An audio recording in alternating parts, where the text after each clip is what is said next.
Okay, did that work? Can everybody hear me? Is anyone out there? Can we pick up on anything? I'm trying to adjust my mic a little, so I've noticed the closer I get, the less feedback I get. So hopefully I can eliminate that feedback. Okay. Adjust it so that I'm not, so that at least I'm staring forward and not at the screen. But hi everyone, welcome back. I'm glad to see you all again.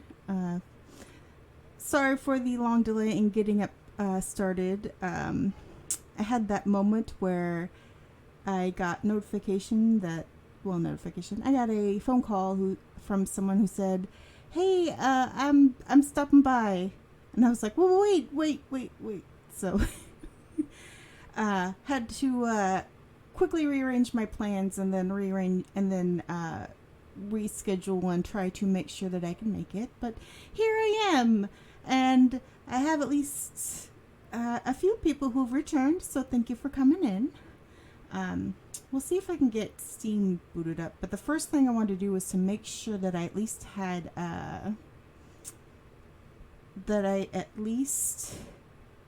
had my face up and was talking. Just because it took me a while to run and get ready. It was one of those, okay, thanks for stopping by, bye, gotta go, and then run to make sure that I made it on time. But here I am, a little scuffed, but still here all the same. I don't think I'm going to try to update Steam. Steam almost likes to, the mouth and expressions are a bit wonky. Yeah, normally I have more time to calibrate, and I guess I can try to calibrate a bit.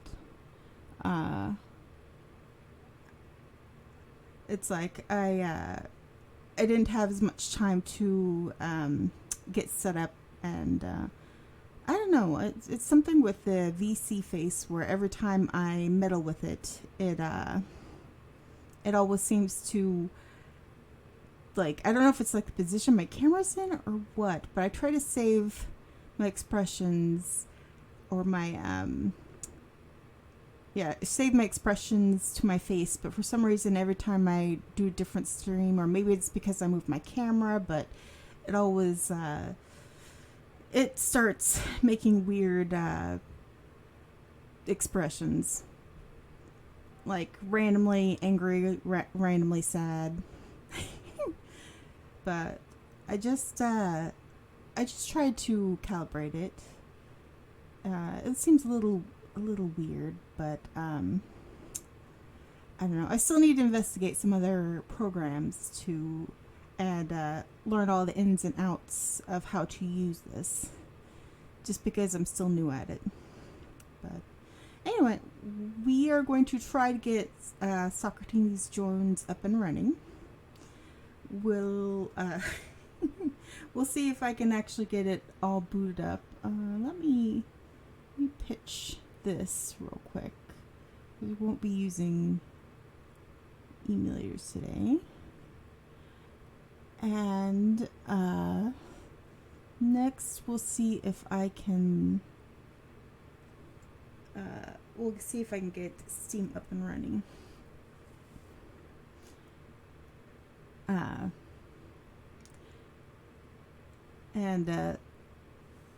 I will say I do have coming up, I was going to try to do some upgrades to my rig here.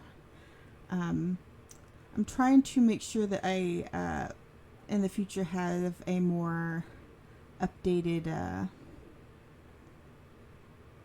technology, and I'm hoping what that will do is it'll cut down on the freezing and allow me to do more than just like games that are, well, I've noticed that some of my streams, my games tend to be a bit jumpy, and that really limits what I'm able to do at this time. So I'm going to try to get that fixed, which is good, because then I can play better games, and then once I can start playing better games, I can start trying to make sure my face is more than just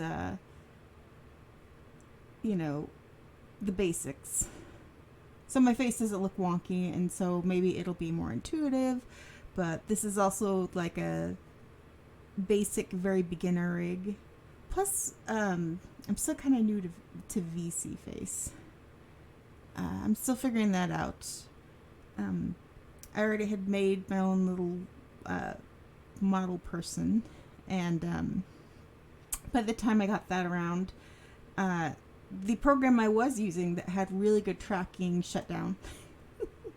So I was like, oh no. So I grabbed that one really quick, and I still have some fine tuning to do, but I still also have to investigate other competitors and other trackers because I want to be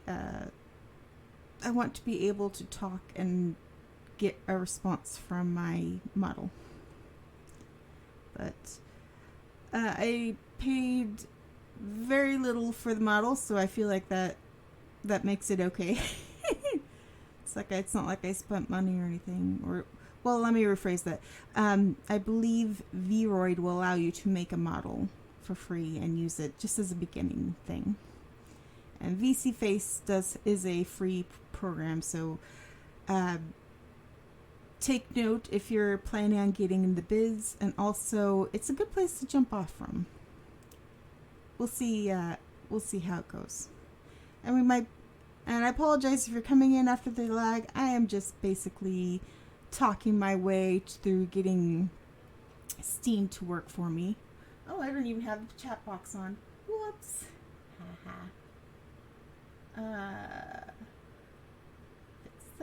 Fix that. I don't think I need this.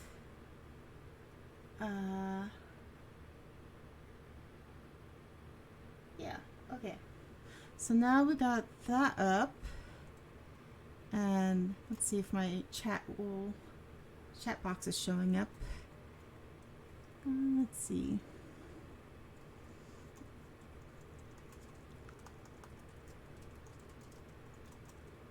Chat box test. Well, it looks like my bingo, it worked. Okay. So Cheese, hello there.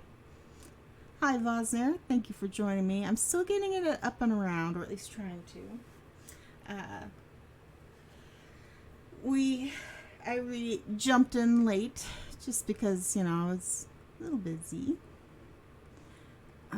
Okay, let me see if I can get this up and running.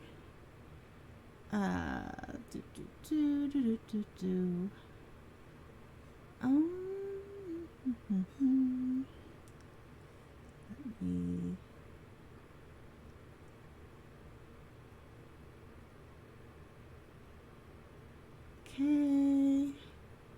and do this,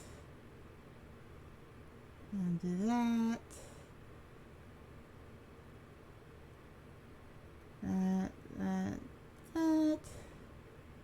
That. I'm just trying to knock off some of the notifications so I don't have stuff popping up when I don't expect it. There we go. Okay. Alright. Next, we'll see if I can get it up and running. Lauren Vosner. Cheese and not cheese, I guess. Alright. Let me see if I pull it up, or I can pull it up here. I did a while back, but it's been a minute. And I may have to play with the window a bit. Make sure that I can get it on screen. And then I may have to make sure that I can where did I put that? That I'm not covering it up with my face. Alright, let's go here. It's actually pulled up. Here we go. Okay, we'll do this. And we'll play here. And we'll see if that worked.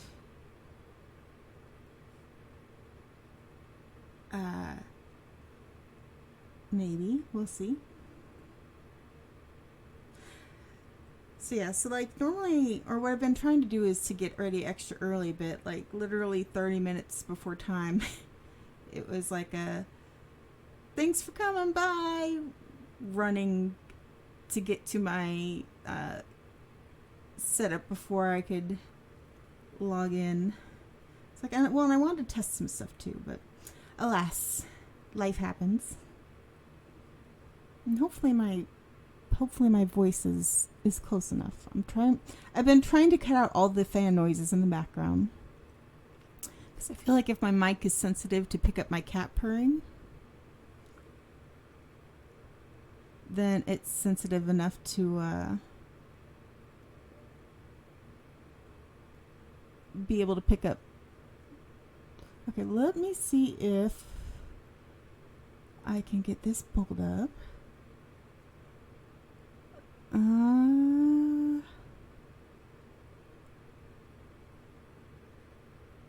Okay, we'll go here. All right.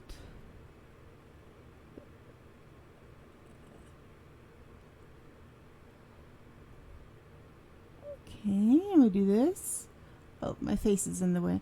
So that's what I was trying to fix last time. I didn't mean to do that. Whoops. We're going to see if we can move either my face or the game.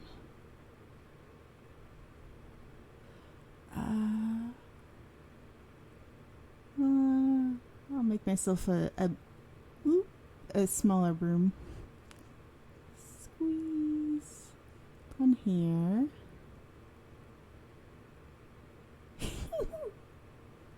Sorry, I'm having fun. And we'll put this maybe a little over here.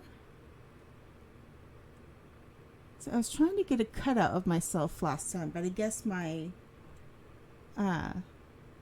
face didn't show up at all, which quite frankly stunk. All right. Well, we'll have to go with the little square for now, I think. Or we'll do this, and then we'll go here, and then we'll scooch over here. There.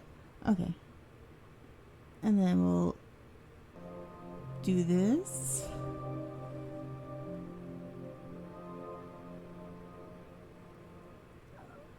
All right.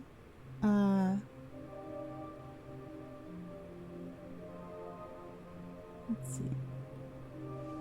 How is the sound? Is it too soft? Too loud?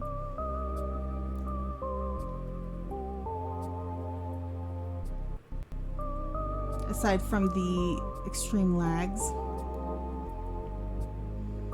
Yeah.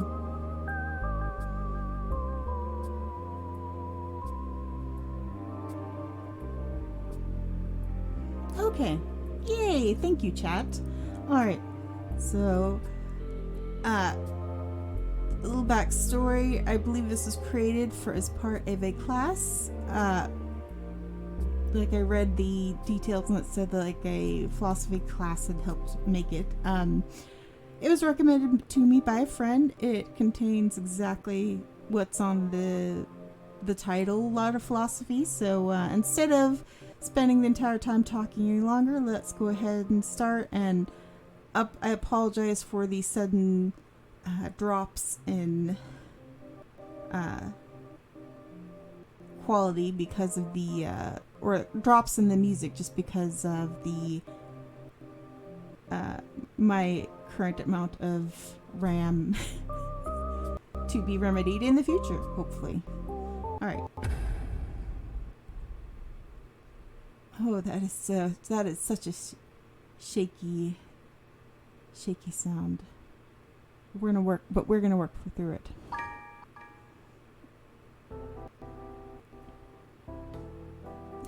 Oh, that is such a lag. Ooh.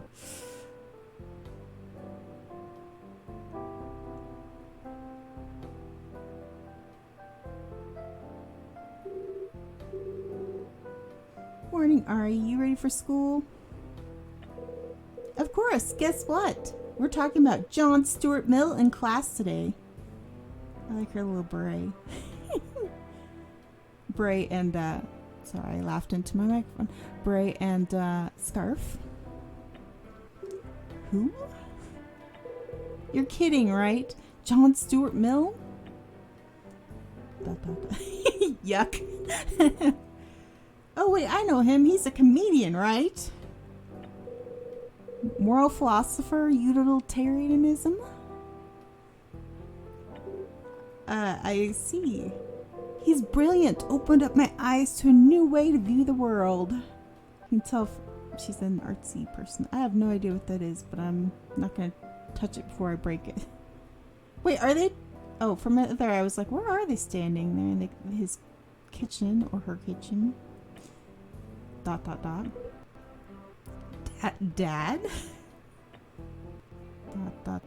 Wait, is that he, her? Is he her? Okay. I didn't know that was his dad. He has a kid. How nice.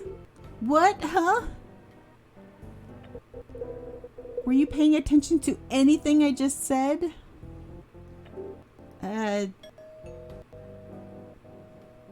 Not quite, clearly. Oh, someone's at the door. You can tell me about this later, okay?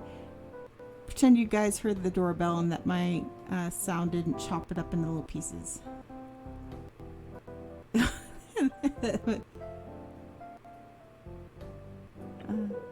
Well, hurry up. I have school in half an hour.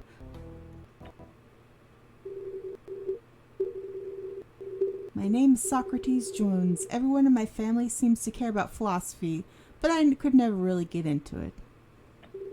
I'm just an accountant after all. Why should I care about the nature of right and wrong? That's a very accountant stance to take. Billy? Well, hey there. Hi? The name's Billy. Billy the salesman. I was traveling this country selling my wares when I saw your shabby apartment and instantly knew there lives a man who appreciates a good deal. Wow. Wow. Rude. Excuse me? How would you like to hear about the fabulous bargains I have for you today? Oh, I'm sorry, I have to take my daughter. What about me?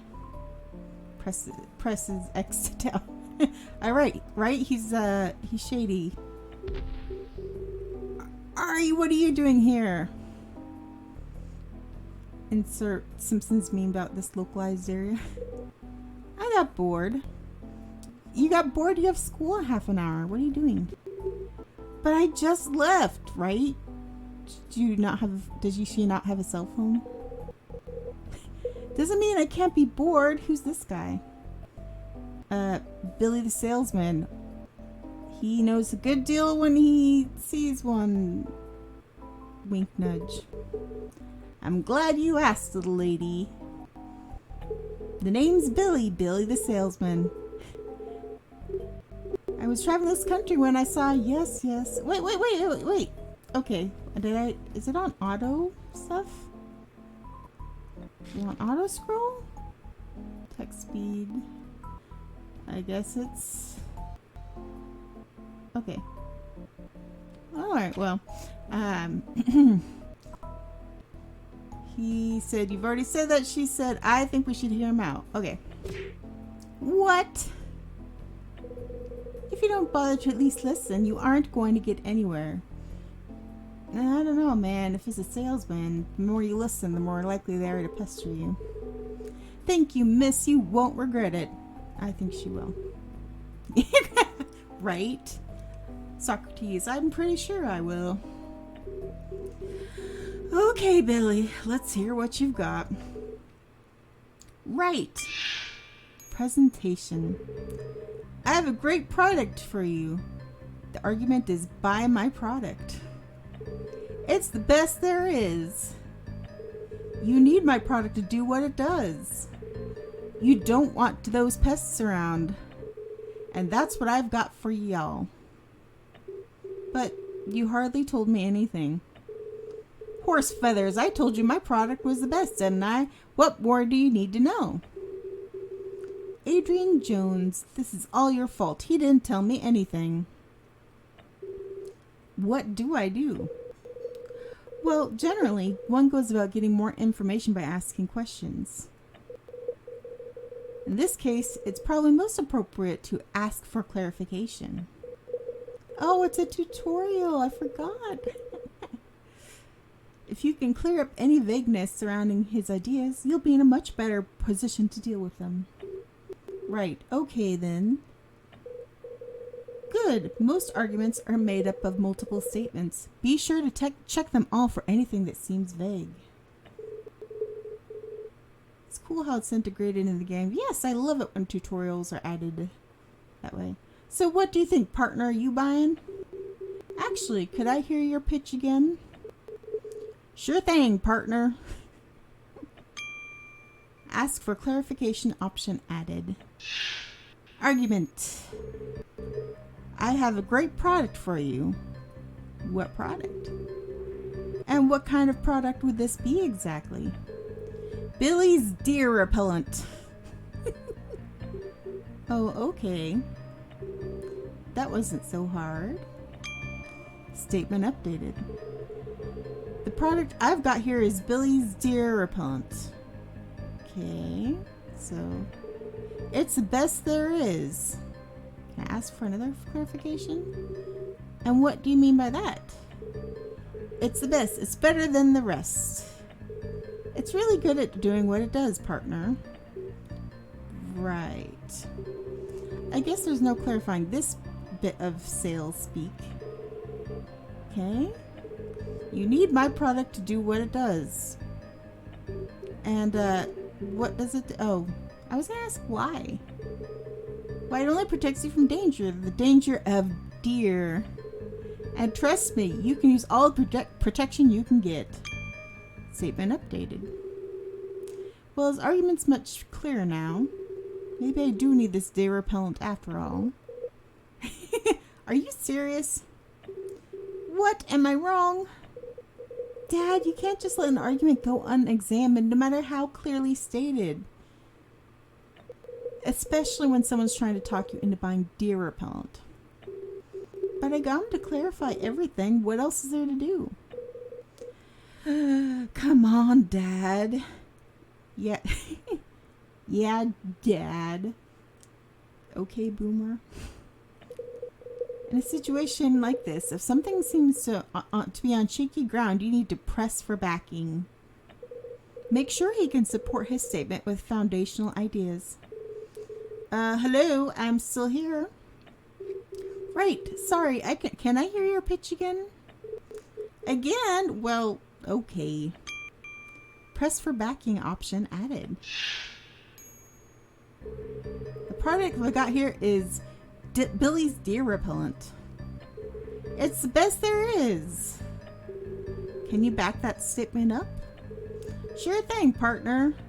My product is everything better than the competing products. Therefore, it is by definition the best.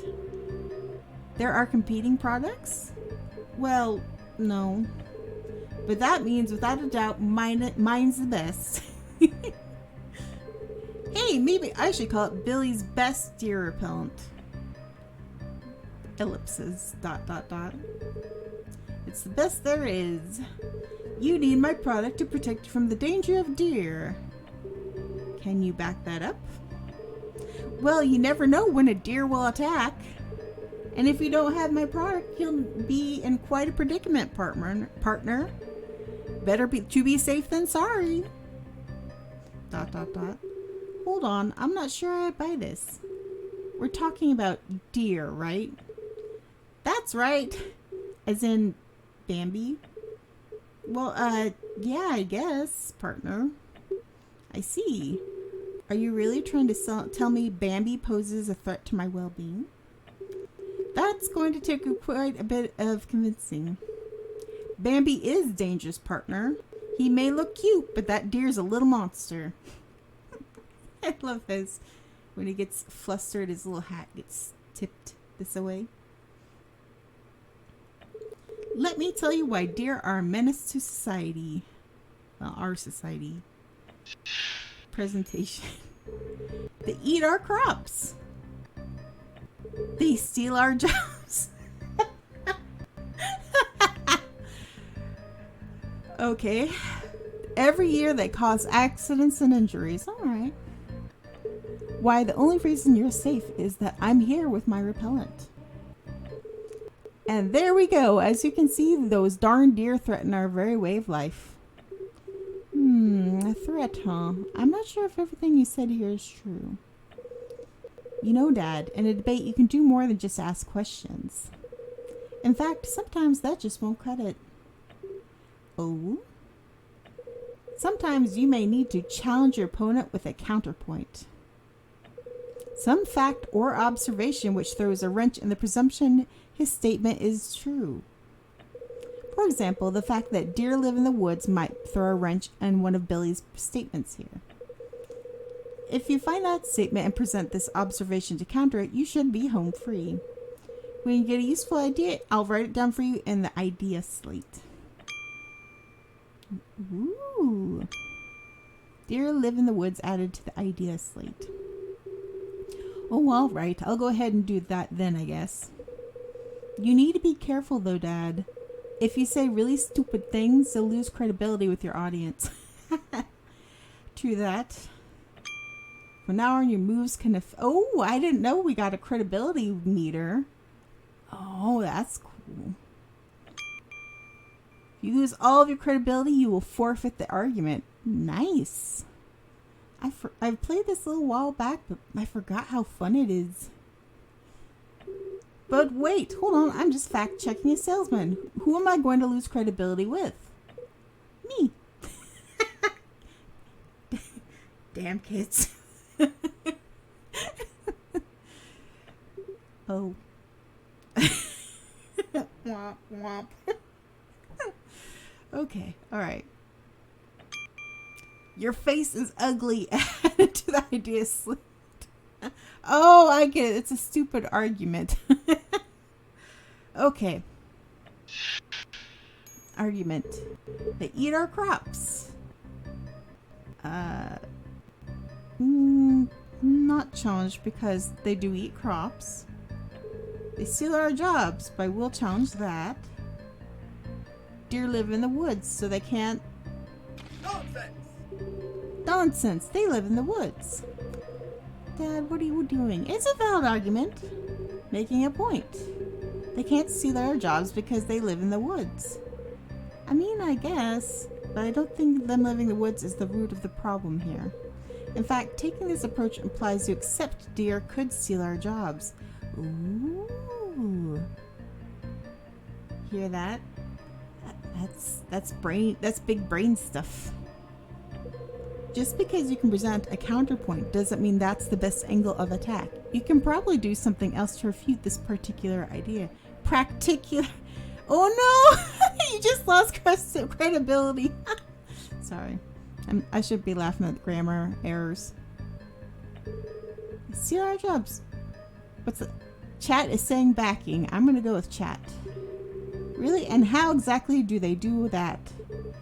Well, you see, corporate sabotage? Corporate sabotage. Okay, they don't actually steal our jobs. I was just being dramatic. Statement removed. Let's see. They eat our crops. Yes.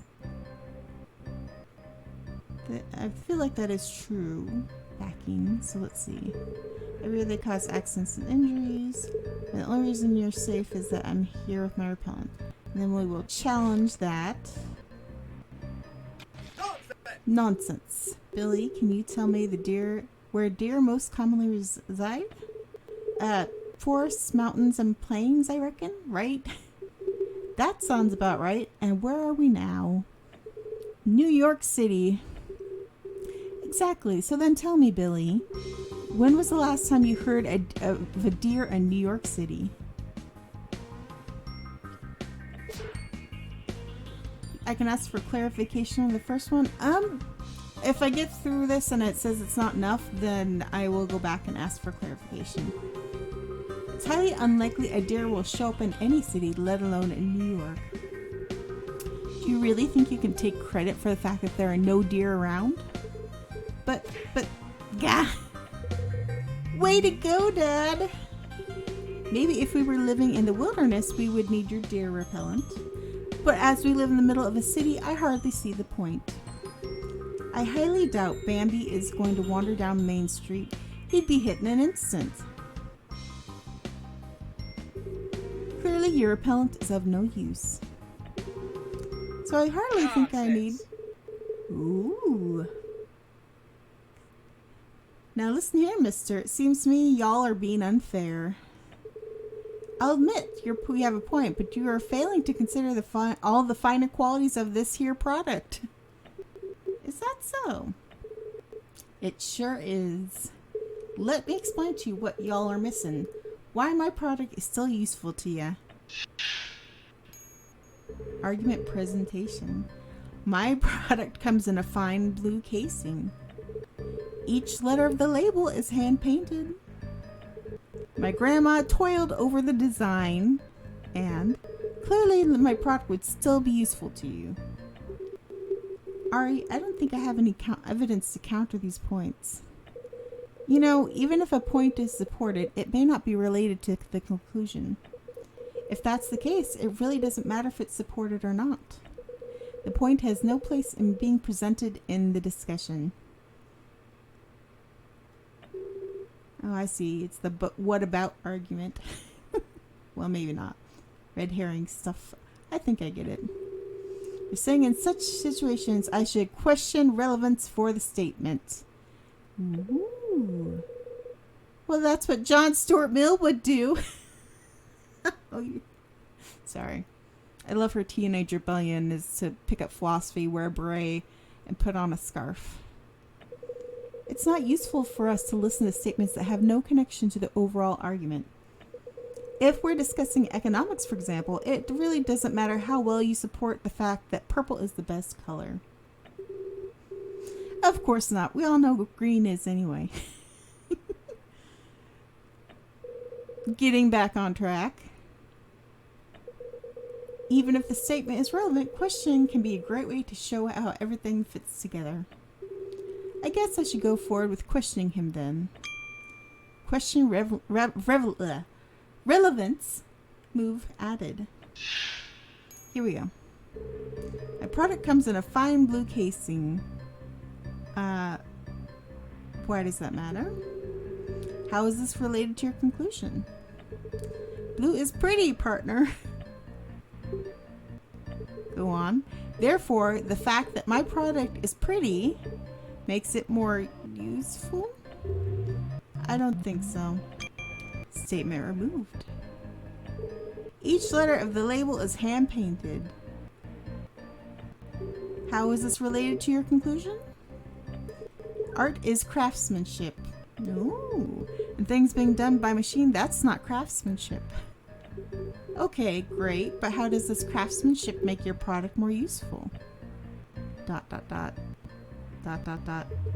Okay, fine. You made your point. Let's move on. Statement removed. My grandmother toiled over the design. How is this related to your conclusion? Quality takes effort, partner. Surely the amount of time my gran poured into it contributes to its value. Not really. Ack, heartless, just heartless. No respect for the elderly. None at all. Very well, have it your way, partner. Statement removed. Billy. Don't hurt me. Oh, the yelling. It's too much for my heart to bear. Relax, I'm not going to hurt you. Just your sales pitch. Same thing. If you're in sales. Oh, okay, that's good. Wait, no, actually, I don't think I like that. Well, I'm afraid there's no avoiding it. Billy, you are trying to sell me a product based on its usefulness to me, but its aesthetic qualities and methods of manufacturing, while nice, offer no function which benefits me. Oh, at this point, you are grasping at straws to convince me to buy your product, and you know it. ... Well, okay then. Look at that credibility. We're doing so good. Huh? It's been nice chatting with you, but I've got clients to find. There are many fish in the sea, and it's clear you ain't one of mine. Oh, okay. Bye. Well, that was fun. Fun? I think you mean infuriating. How much time do you have left before school? I mean, yeah, you gotta be careful with that. You might force people to threaten to make you drink hemlock. Relax, Dad. I'm sure I'm fine. We still have... ... Oh, negative half an hour. Oh no. We just got through this in our last game. Big trouble. Big detention time. What? We've got to get going. I can't believe we lost track of time. It's all that fool Billy's fault. Billy and his idiotic deer repellent. Now you're going to be late for school, and you'll probably be expelled, and your mother will never forgive me, and not that she talks to me anymore anyway. Ooh, yeah, that can be harsh. 1 second, because there we go. I had to get something off my screen. The best of its kind. Ha! But it's not competing with anything. I mean, really, what would it compete with? Harry's Deer Vanisher? Shit got heavy. I know, right? Dad. Honestly, people believe they can sell you on anything these days. Wasting our time. The nerve. They think we're a bunch of fool... Oh. Dad! And we can just be convinced we should buy a stupid product we'll never ever need. I mean, aesthetic qualities, I ask you. Oh no. Oh no. No. Dad, look out. Oh no. The deer did him in. Oh no. Should have bought the deer repellent. I know, right? Chapter 1. Complete the tutorial chapter of Socrates Jones. Yay! We got an achievement. Okay. Hey, look! A new arrival. A new arrival where? Do you think he's okay? Achievements for everyone! That's right. That's what it's really all about. Of course, he's not okay. Oh no! He wouldn't be here if he was okay. I wonder if I'm saying that right. Rosso? I don't... Yeah. That's very French, and I don't know if I can get the R's rolling at this hour of the day. Or the nasal vowels. That'll be my big challenge today. Well, maybe he's okay in the spiritual sense. What's the spiritual sense? Oh, my head. I didn't think it was possible to feel this much pain. Yeah. Hold on, he's coming too. Hey, buddy, what's your name? Socrates? Sorry, I didn't quite catch that. Ooh, what is this background there? Floating MC Escher-ish dreamland painting stuff. It's Socrates. ... Did he say Socrates? Oh my god. The credibility just shot up. Okay, sorry. I'm done laughing. Oh my god! He's back! He's back! Socrates is back! Quick, let's take him to the arbiter. Huh? Hold on, what? No. Put me down. He's in the Plato school. Mm-hmm. What? What is going on? Where have you taken me? Greetings, great thinker Socrates. Whoa, that's pretty ominous. Skull and like fur around his... Yeah, that's pretty cool. Okay. Ah! A demon! You heard it here first, folks. All philosophers go to hell. Credibility shoots way down. Please don't eat me. Credibility goes down further.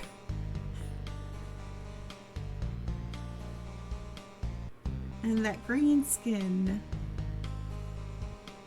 What troll wouldn't trust him? This is not the great thinker Socrates.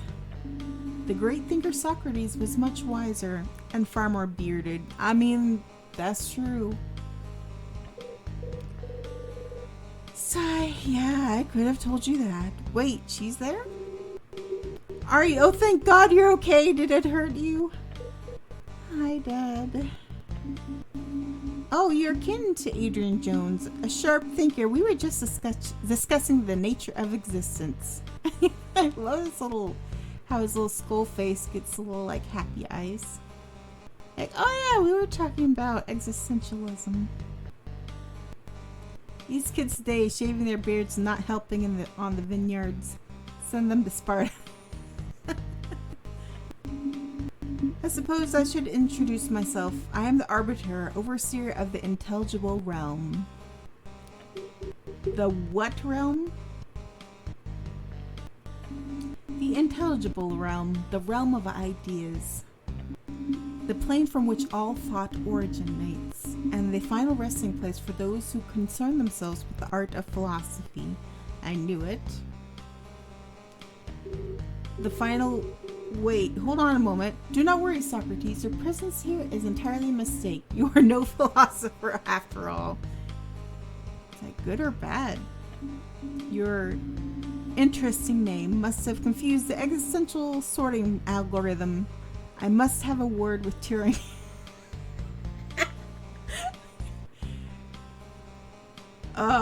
Sorry. That made me laugh. And, Ari? Still alive. Her knowledge, I am sure, contributed to this misfiling. Oh, thank God. Okay, not that I'm enjoying this peek behind the mortal curtain, but what does that mean for us? Well, Adrian Jones, I suppose it means you can leave.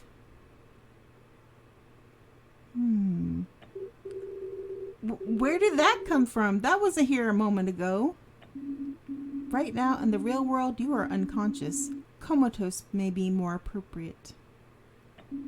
But the moment you step through that gate, you will wake up in your hospital bed in New York, in a large amount of pain, but alive. It's going to be painful. He looks so happy. He's like, you'll be hurting, but you know, you're alive still. It would be, yes. But you have no need to worry now, Socrates. There's no pain in your future. Why? Oh, I got out of the crash uninjured? Not exactly. Always comes with the fine print, eh? She gets it. You don't mean... I apologize for the confusion. I said Socrates was not a philosopher. I never meant to imply he was not dead. Oh no! The deer went after him! When you leave, we'll get him filed away in the appropriate afterlife. One involving a lot of numbers, I suppose. Accountant heaven. Oh no. Oh no. ...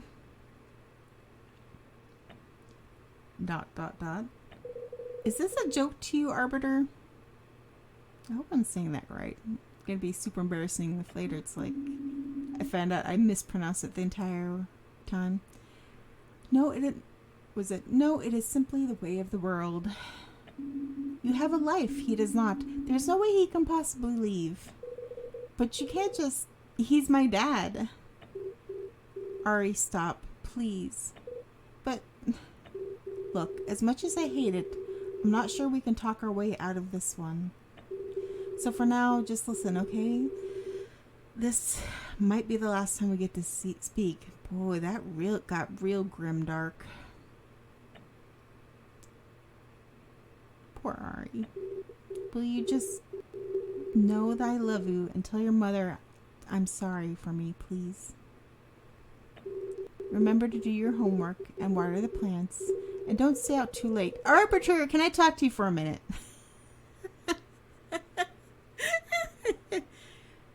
Sorry, I love how she's just like, yeah, F that. Fudge that. I'm going to do what I want. Of course. What? Ari, hold that thought, Dad. I'll be right back. I was saying my goodbyes. Too bad.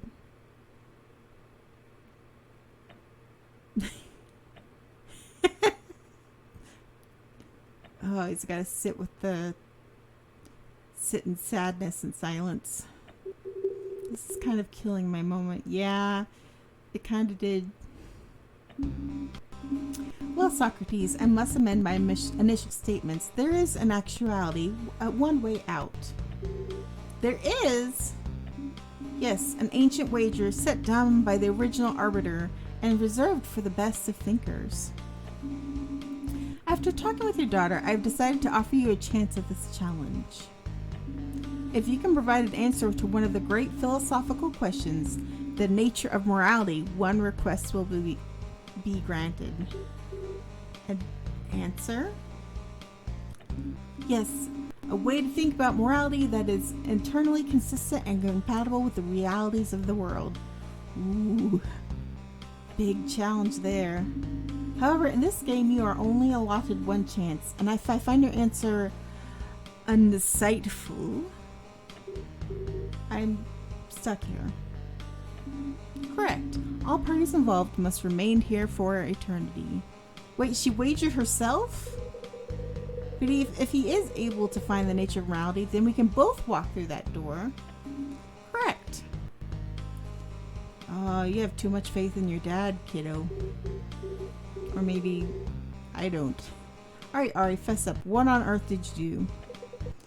Not much. I just told him you're actually a brilliant debater is all. Lies and deceit. What? Are you crazy? I'm an accountant. I can't. Ari, I appreciate the sentiment, but we both know I don't know anything about philosophy. Look, it's not like you're going to be alone. I'm going to stay, and there are people here who will know even more than I do. Just give it a shot, please. The rules really don't stop me from asking others for help. No, they do not. However, you will have to use your own judgment to determine whether the ideas that others provide meet the criteria established. I know I'm going to regret this. Yeah, you probably are, Socrates. Very well then, Arbiter. I accept your wager. Vine boom. So be it. The door will reopen when you have completed your task. I wish you luck. Well, I suppose I should get started. Ahem. Can anyone here help me find the nature of morality? I love how he's in Was it Philosopher Heaven and he just decides to scream out a challenge and then expects people to show up, and they probably will? Yep. Maybe. Oh dear. What is that? Sounds like an earthquake. Really? I thought it was more like a football game. Now you've done it. They're all stampeding. Huh? Me! Talk to me! I know the answer. I swear I do. Morality is purely conceptual. It cannot be defined. No morality is found in the circumference of the moon. What the hell? Let me go. We'll have everybody comes at him. Arbiter, do something. What? Is he not getting help? You call this help? They're going to tear him apart. It's philosophies or philosophers when philosophers attack. There we go. Very well, if you insist. Silence! One of you will come forward at a time and no more. Now, which of you thinks they can help this accountant answer his question? See. Euthyphro? I hope I say that correctly. Help me out, chat. Make sure I'm not mispronouncing it. I believe I can. Of course. So Euthyphro of Athens, how do you fare? Quite well. Why is bro actually dressed like Socrates? Because Athens, my friend. Quite well, oh, noble arbiter. Who's this guy?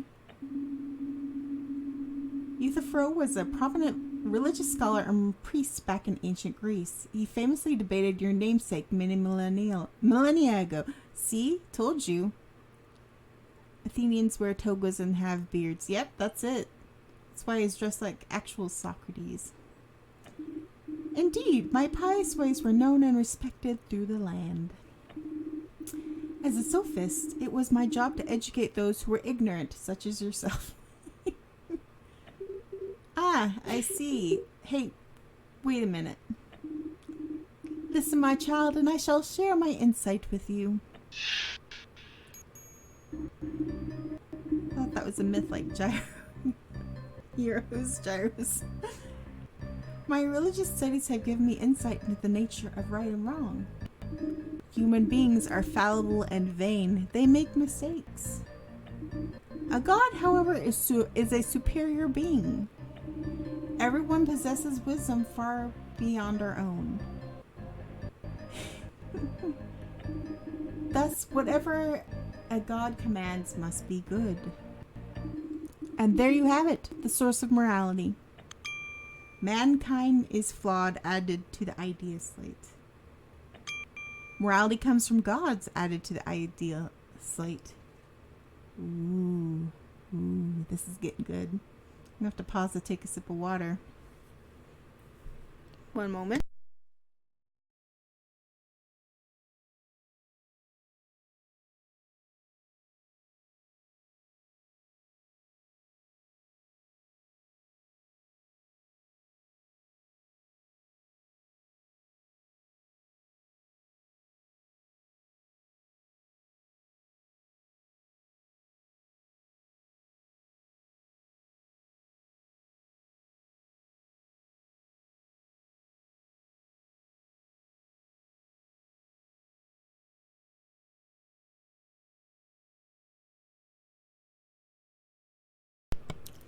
Okay, I am back with my sip of water, and we are back to learn about the nature of mankind. Is there a problem, child? Well, I'm not exactly religious. I see, poor unfortunate soul, having strayed so far from the light. If you allow your mind to remain clouded, you will never win your way out of here. Clouded, huh? Ari? Listen, Dad. I'm gonna struggle with this all night.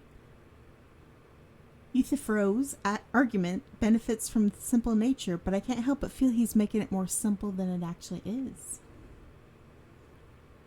Stream sponsored by Arby's because of their heroes.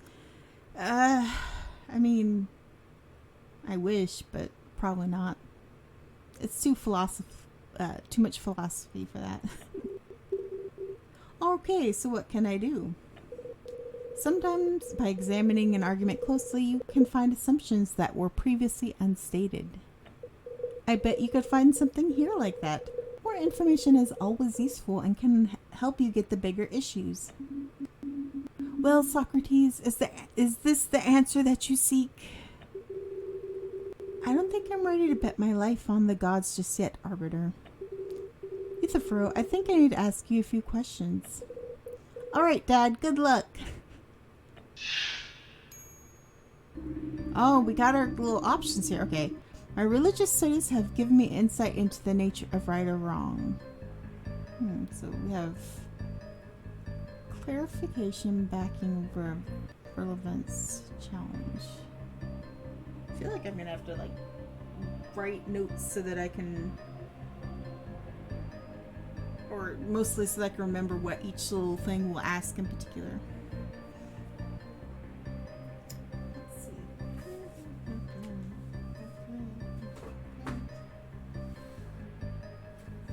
Judge me, I'm just grabbing something to write it down so I don't forget what each one means as the night goes on even longer.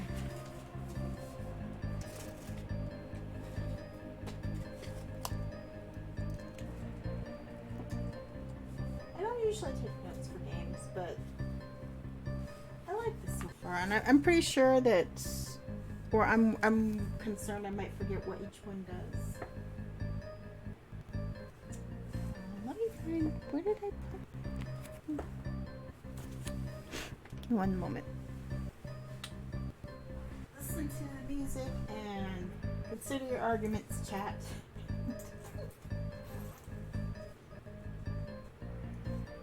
All right, so I don't forget where I'm going with this. Let me see. We got clarification, which is what do you mean by that?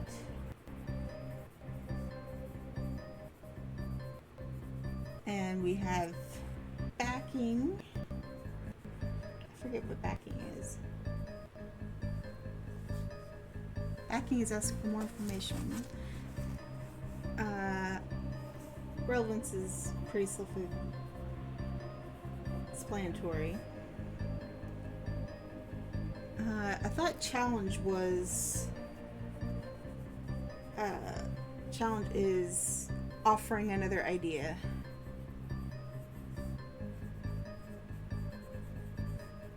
Backing is kind of what's your proof. Yeah. Okay, I have my little guide now.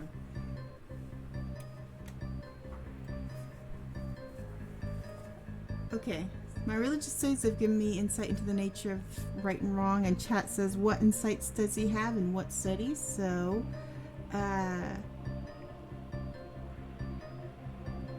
we'll try backing. Can you back that up? Of course, my child. A large part of religion is providing moral guidance. Thus, as a priest, I have often been called to give moral advice. Hence, my insight. Let's see. So, what about... I'm going to go with clarification because... what sort of studies?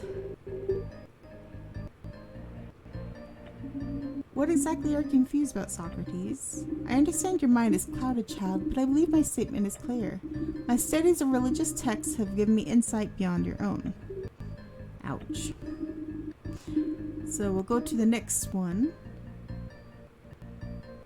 Let's see. Human beings are fallible and vain. They make mistakes. Go with backing.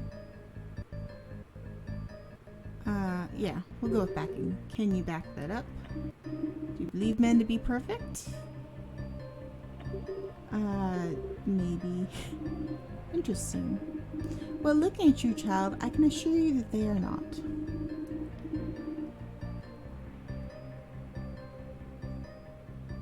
Let's see.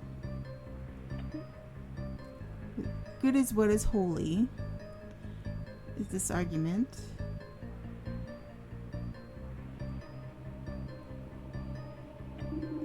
Human beings are fallible and vain. They make mistakes. A god, however, is a superior being. Relevance. How is this related to your conclusion? Accepting God's superiority is a crucial step toward enlightenment. Here I begin to set you on the enlightened path. What about your... How do you know it is? Can you back that up? My child, can you throw lightning or create storms? Did you create the world in 7 days? Did you turn your daughter into a tree for her own protection? Well, no. Well, my child, each of these things was done by God. Clearly they are superior. Let's see, that was backing. What about... Why is people being... Let's try clarification. A god has abilities far beyond our comprehension. These abilities render them superior to mere mortals. Are we holy? Everyone possesses wisdom far beyond our own backing. Can you back that up? Being immortal, the gods have infinite years of learning and experience. Their immortality gives them perspective we cannot hope to achieve. Wait, but isn't everyone here immortal in a sense? No, we are all dead, child. There's a difference. Wisdom is derived from experience with the world, and our experiences in that regard has ended. Speak for yourself. I'm not done yet. Let's see. I'm gonna, for the stream, I'm gonna, yeah, mark, ask questions. Okay. So as for that one, let's see. It's on my, is this on my ideas? Is this my ideas slate? Yes, it is. Mankind is flawed. Morality comes from the gods.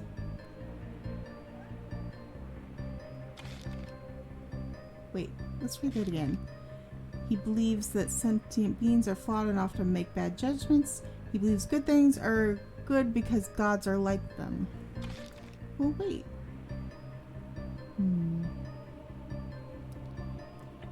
A god, however, is a superior being. Everyone possesses wisdom far beyond our own. Thus, whatever God commands must be good. A challenge. Because gods, if they made mankind, then...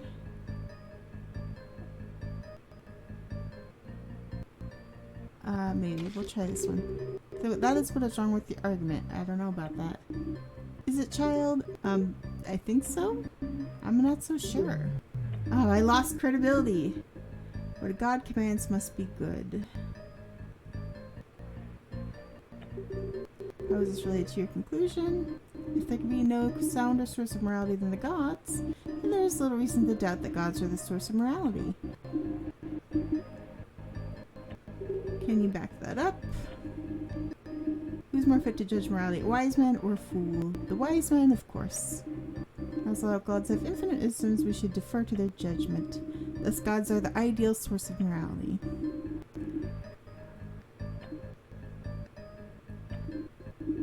So we already put...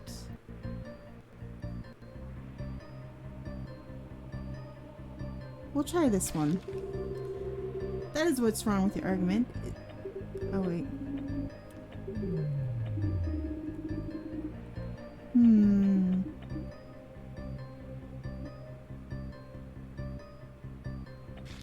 Oh. How about he can't make a argument on what's right and wrong because he's mankind? You sound pretty confident in yourself. But as you said yourself, mankind is flawed. Why couldn't you have made a mistake in your own judgments? Yes, my child, mankind is indeed flawed. I am humble enough to admit I am included in that number. But we are not at all equal in our flaws, and I can assure you yours far outweigh mine. Socrates, even if Euthyphro's flaws are visible, a discussion requires you to at least try to give each other the benefit of the doubt. Your goal is to find the answer, not tear him down, after all. You might as well have told him his face was ugly for all the good it would have done in furthering the discussion. Yeah, why would anyone do that?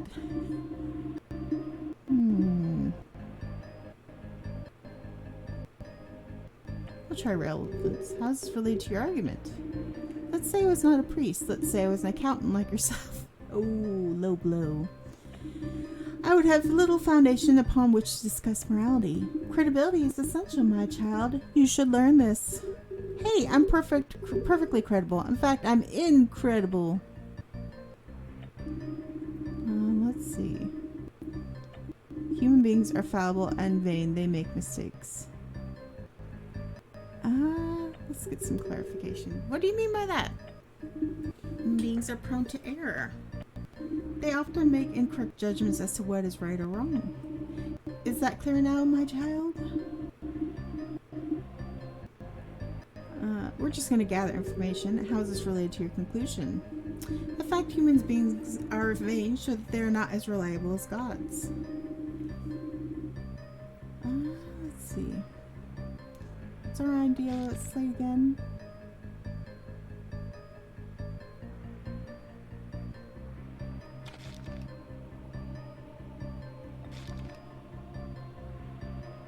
Wait, because gods, let's see, there's good things are good because gods like them. A god, however, is a superior being.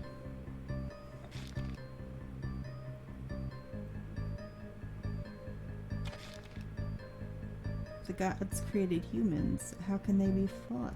That's what I'm trying to figure out, where to put that. Everyone possesses wisdom far beyond our own. Every single one? Excuse me? Said everyone. Your point, child? Well, I've been assuming you were referring to the commands of a specific deity, but... well, which god are we talking about? Oh gods, give me the strength to deal with this ingrate. That doesn't answer my question. Right now, is there a particular god giving you strength? Does it matter? There are many gods. Greek, Hebrew, Egyptian, Norse. There are differences between them, but any would fit the ideas I described here. There are different gods added to the idea slate. Ooh. Good work, Dad. Huh? You've uncovered an unstated part of his views by closely examining his argument. Finding things like this can really help you out. If you don't have enough tools, the person you're debating just may hand you some. Now get back in there and find the larger problem. Wait, hold on. Are you going to tell me this? You're telling me this is going to be useful? I don't know. Maybe. You're supposed to figure this out yourself, remember? I think I'm already pushing the helping you threshold, dead guy. Damn, she's cold. What a bratty daughter. Well, I mean, she is saving his life, so even if she's cold, at least it's for a good cause. So now we have our...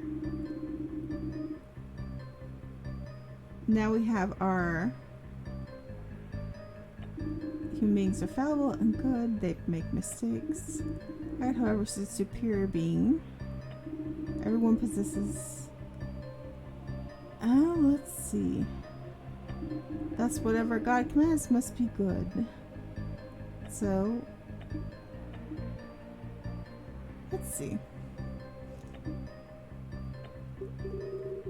My question is...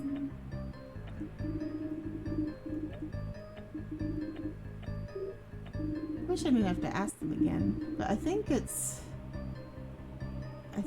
over here. Here. God is a superior being. I will say, but which God? Oh, I don't think so. I think so. I'm not sure. I hate how it goes down when you get it wrong. We asked that one. I don't think we'll need more, but... Okay. At least we've read that one.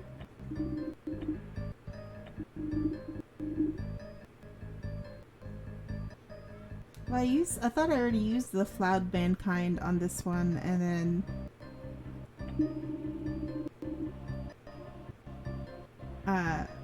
because, well, when I used that at the very end, I already got in trouble for it, and they're like, no, that's not right. I want to challenge this one. Depends on which god.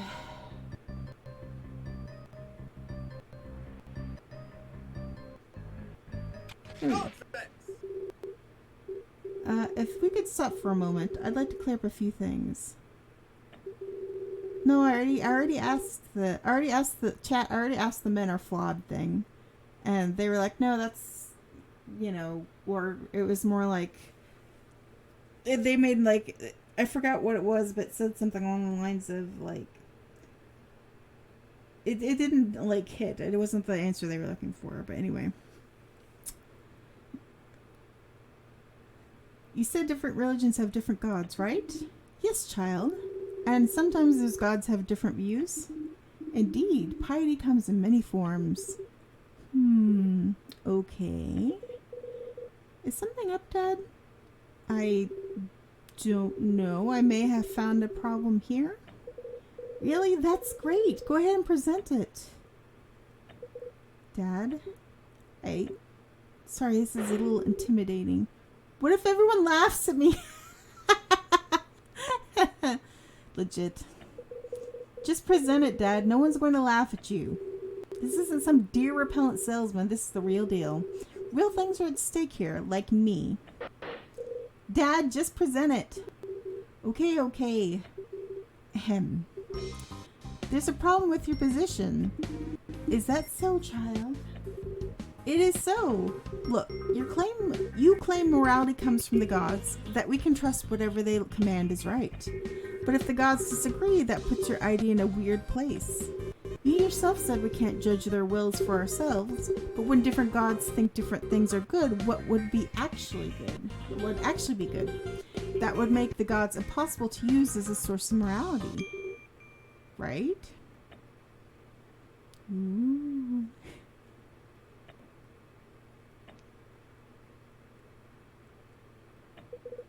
That was a pretty lackluster presentation, Dad. Hey! While this may be true, the validity of an argument is not rooted in style points. Despite lacking both flair and vocabulary, Socrates has a valid point, as I believe you already know, Euthyphro. You look so pissed. As I recall, the first Socrates made very similar points. And what, you just decide to ignore them? Arrogant son of a... Like you, he lacked the faith required to see the truth. Your blasphemy will not take you as far as you think. Poor child, let me show you where you have lost your way. Ooh, it's a new argument. It is true that different deities have different desires in my religion and in between religions. I admit this may be a source of confusion. However, there are many points on which these divine beings agree. For example, most deities agree it is wrong to kill without cause. Clearly, what the gods agree upon is always good. Is that better, child? No. I'm still gonna fight you. Well said, Euthyphro. Thank you, Arbiter. As you can see, my child, the gods overcome all obstacles. Yeah. I know, right, Socrates? It's like, I don't know about that one, Chief. What are you thinking, Dad? I think that my bratty daughter keeps trying to further my dialogue. Well, his argument's certainly more nuanced now, but something tells me it still won't stand up to examination. Yeah, let's go! Let's break it up! I'm sorry, Euthyphro, but I still have some questions for you. I love his little like handshake, yeah, animation. Like, you kids, how dare you? So gonna need another sip of water. One moment.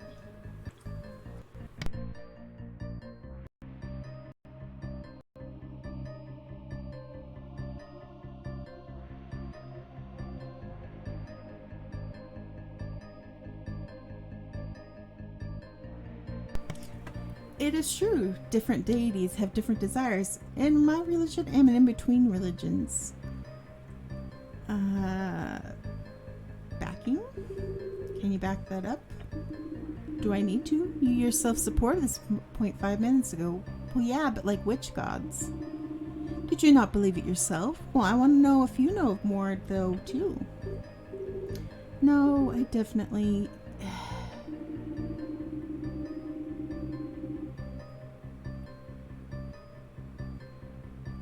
Okay, so I don't think it's that one. I admit this may be a source of confusion. How does this relate to your conclusion? It was a comment recognizing the problem. Not all of us ignore the issues with our statements, child. Oh, please, teach me your humble ways, Father Perfect. Please clarify. Only that one less enlightened than myself might say, not be able to work around it. Right. So much passive aggressive. Let's see. However, there are many points in which these divine beings agree. Can you back that up? Be patient, my child. I'll get to it.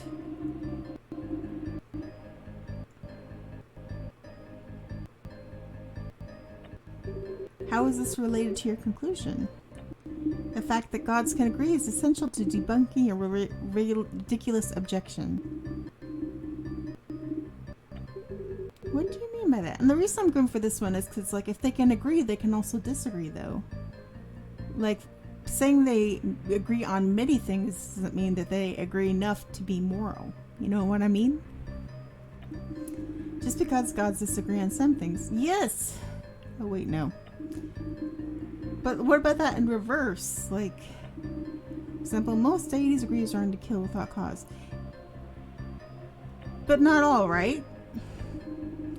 Are you familiar with the Quran? Anyone who kills a human being, it shall be as though he has killed all of mankind. And in Hinduism, he who commits murder must be considered as the worst offender. There are countless examples throughout religions. How is this related to your conclusion? It is an example reaffirming my point. I do, because I need some more than just like his chosen examples. Yeah, yeah, you tell him, Socrates. Don't shame me for it. Let's see. On clarification. I think this is pretty clear. Take life and another is wrong. Many gods agree about this, don't you? But some don't, though. That's the thing.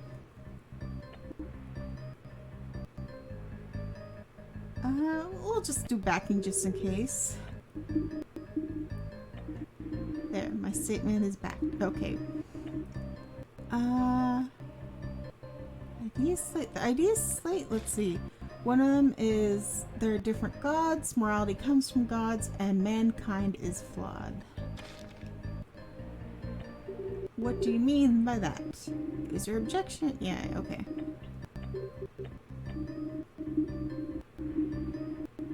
Okay, so there's many points in which they agree. For example, deities agree it's trying to kill without cause. Clearly, what the gods agree upon is always good. Ooh, but is it though? Excuse me? Why couldn't something gods agree on to be bad? Ooh, that's what I'm saying! The gods in their superior wisdom would never agree on something that wasn't good. They would only tell us to do things that would lead to positive ends. Suggest otherwise is blasphemy. Interesting. Indeed, and if you don't mind, I think I'd like to further examine that idea. Ooh. For surely if things are good, the gods will agree upon them. Let's go with... Can you back that up? We have established gods possess infinite wisdom, have we not? While there may be some slight variances between them, these infinitely wise beings will surely come down on the same side when dealing with important matters, like the aforementioned example of murder.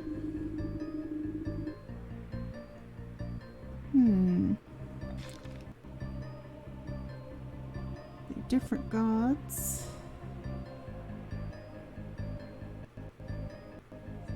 Let's see.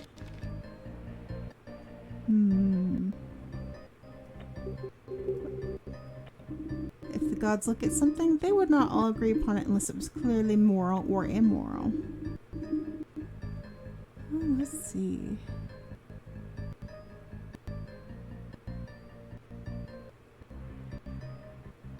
Let me check my ideas panel again. Morality comes with the gods. There are different gods. Mankind is flawed. Let's see. I don't need to, but their collective wisdom is invaluable, okay? Okay, so for sure things are good. The gods will always agree upon them.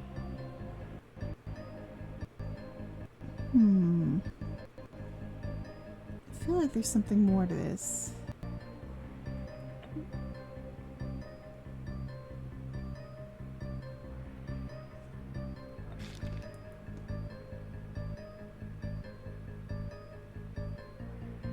I feel like there's something I'm missing here.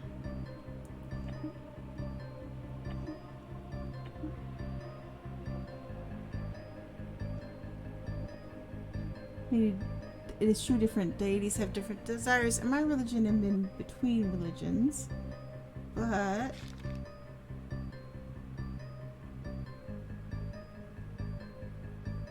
let's see. All gods. But it requires you to... Here we go. And what is this? Yeah, I don't know if it's it. It is it, child? I think so. I'm not so sure. Aw, I hate it when it goes down. That sucks. I don't think I'll need this, but my new conclusion are just... Yeah. Okay. It's true. Let's see. I admit this may be a source of confusion.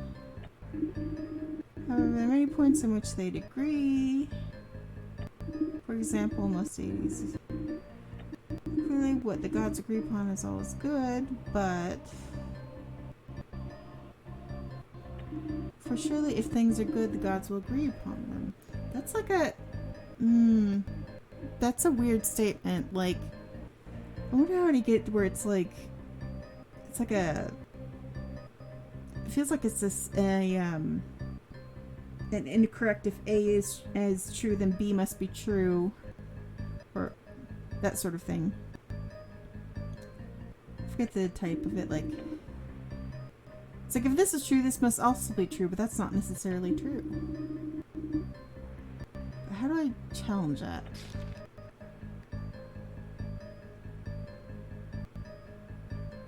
Maybe that's it.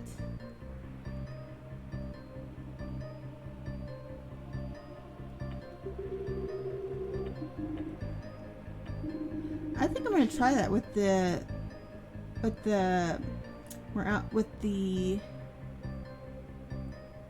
catchment logic loop. We'll see if it works. This is wrong because you said morality comes from the gods. I don't understand what you're trying to say, child. That is the core idea in which the argument is elaborating. But if whatever the gods agree upon is good, if morality comes from them, it sounds like there's a contradiction in there somewhere. I kind of get that feeling too. Let's look at the past parts a little more closely. Ooh. And it did go back.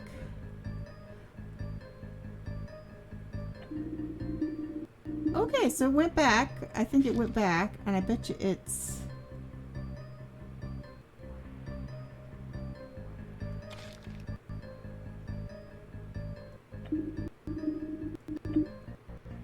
God's agreed upon is always good.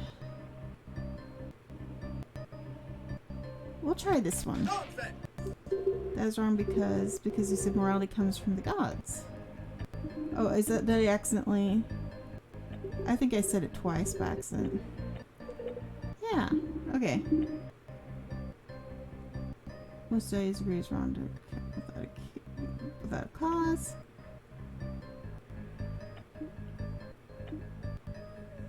Let's see. There are many points on which these divine beings agree. For example, most deities agree is wrong to kill without cause.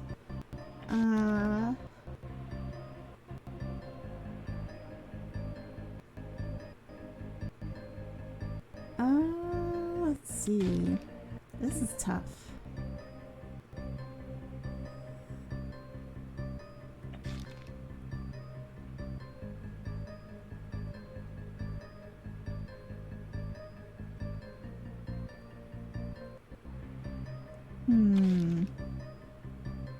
See how I can get that logic error.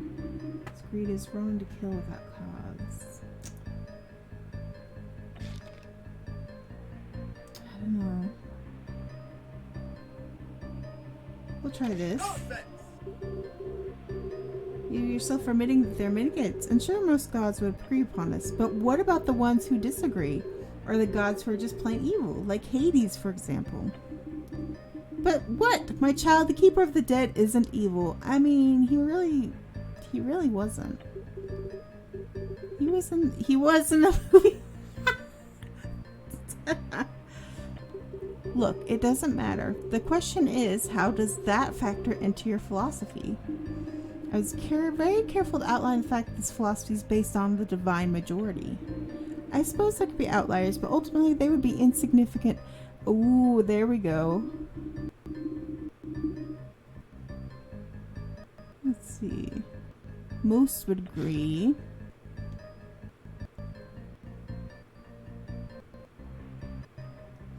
Let's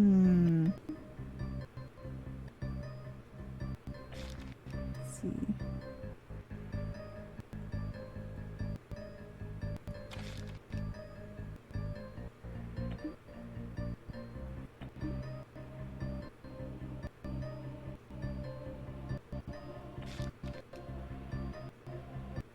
See.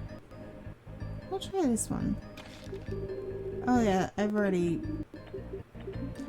I wish it wouldn't go down if I think I've already done that. Let's see. True that have deities, desires. Okay, so if they have different desires, how can they all agree? There we go. If the gods desire different things, how can morality possibly come from them? Ooh, that's not the essence of your last... Oh. You would see I have revised subtleties of my position since then. I no longer claim that morality comes from each god, but morality comes from the collective will of all gods. For this reason, the different desires of gods no longer conflicts with the premise. At least not on the surface.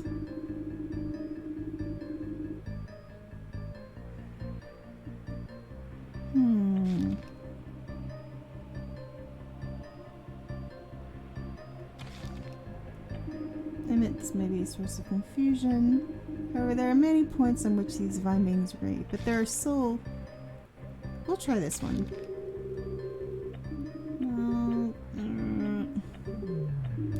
Maybe it's this one.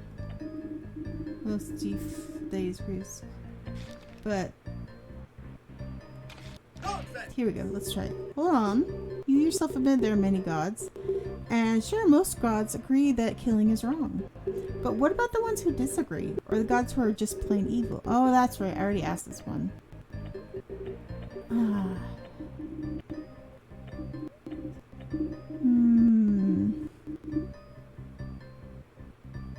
Let's see. try this one. Oh, I'm gonna lose. I'm gonna lose. So wait. For surely if things are good, the God will agree upon them. Try this one, maybe. Yeah, I'm gonna lose. I'm gonna lose so hard. Oh dear. Let's see if this will do anything. No, this is so harder than I remember it being, but that's the good part. With the God's great promise, all is good.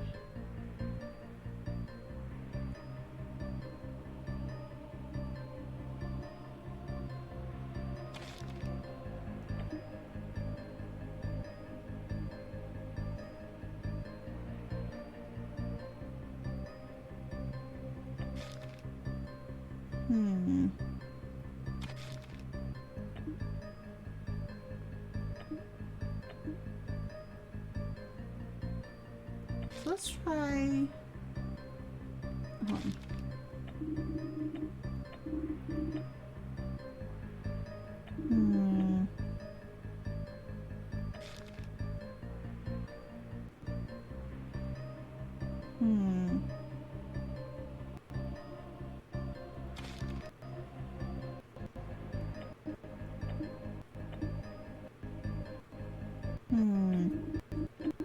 This is taking way longer than I thought it would.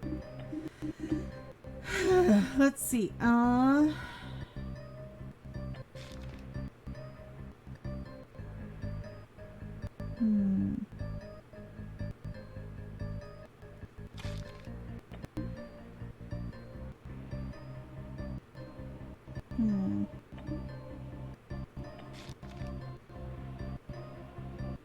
We'll try this. It probably won't work. I'm probably gonna die.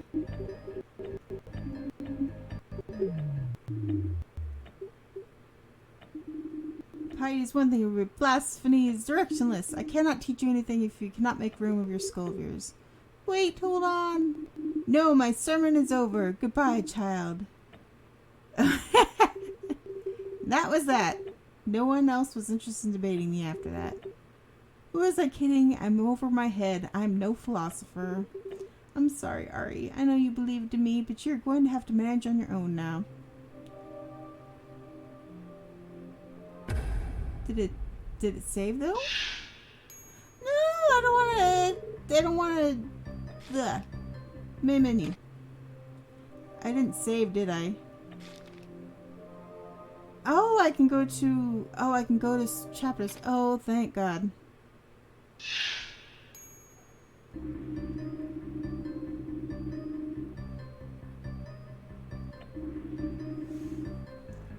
Well, how long have I been working on this chat? Let me see. I might, since I'm on stream, I might see if I can, since it's been out for a good minute.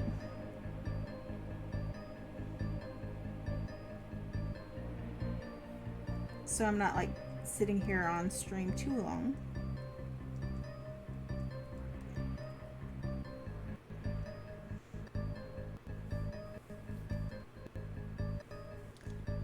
I mean, no, Arthur, I'm totally getting it. Yeah. Well, and it's more like the only thing I don't like is the fact that I know where I'm going, but it's hard to get that across, sort of. But that's kind of philosophy in general, I think.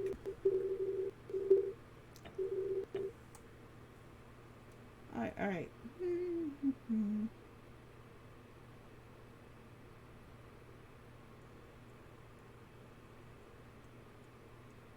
So we'll see if we can get through the...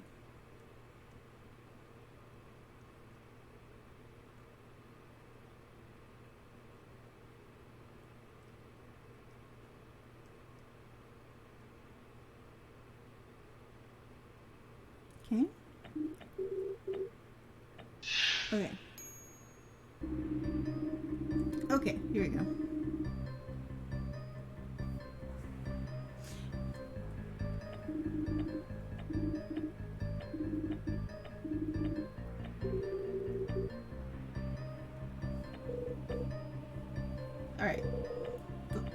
you've been sitting here scratching your heads long enough, I'm going to... Oops. I didn't mean to do that. Over, for example... Okay. Wait, I have them all?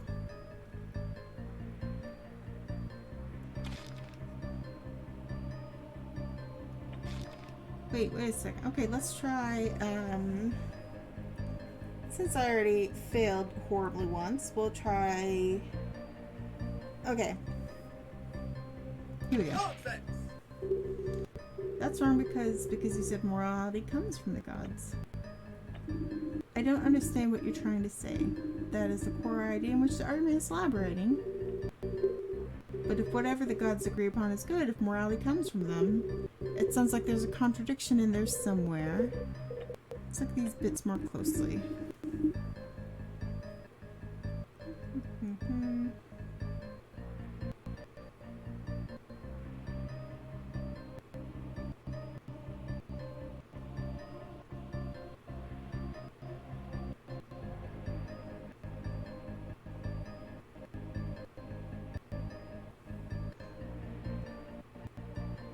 Ooh. Oh, this is special because we, let's see.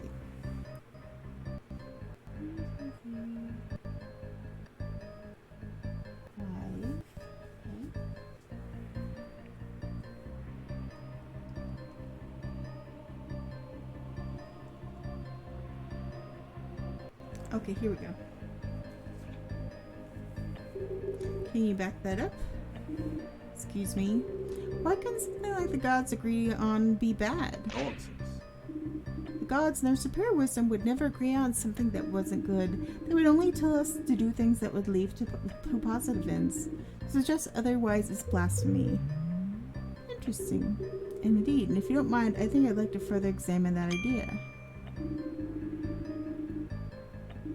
For surely if things are good, the gods will agree upon them. Alright.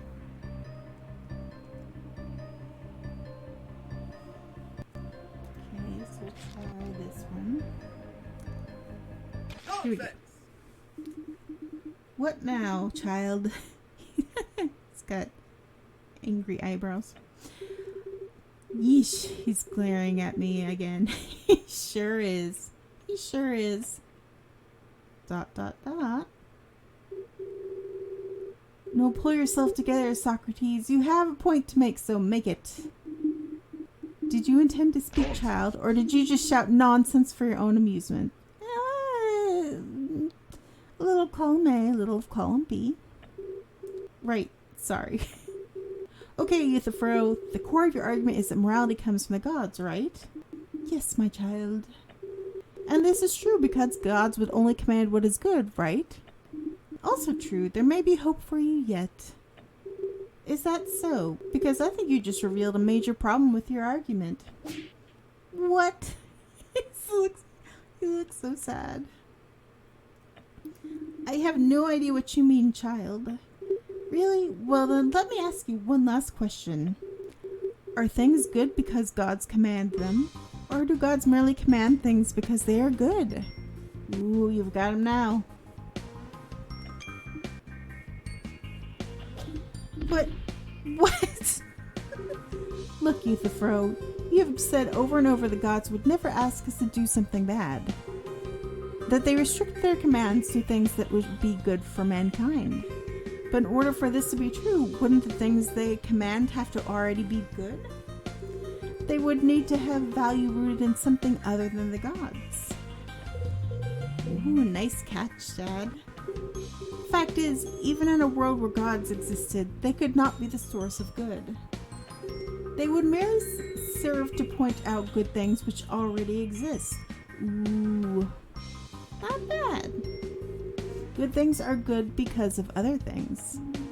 Excellent point, Socrates Jones. Very clearly presented. I agree, though maybe I should coach you on vocab. Things isn't exactly a scholarly term.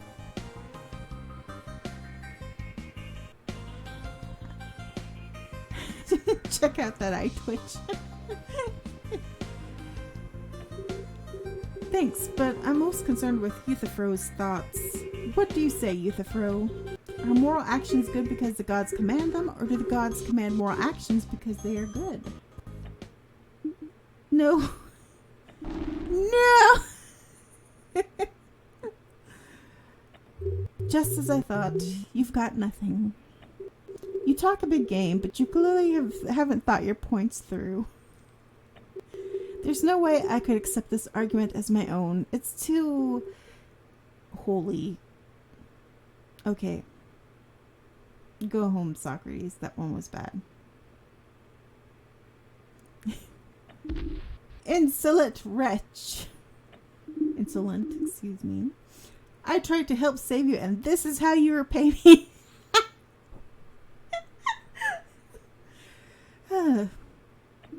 You won't last to win your way out of here, child. The gods will smite you for your blasphemy.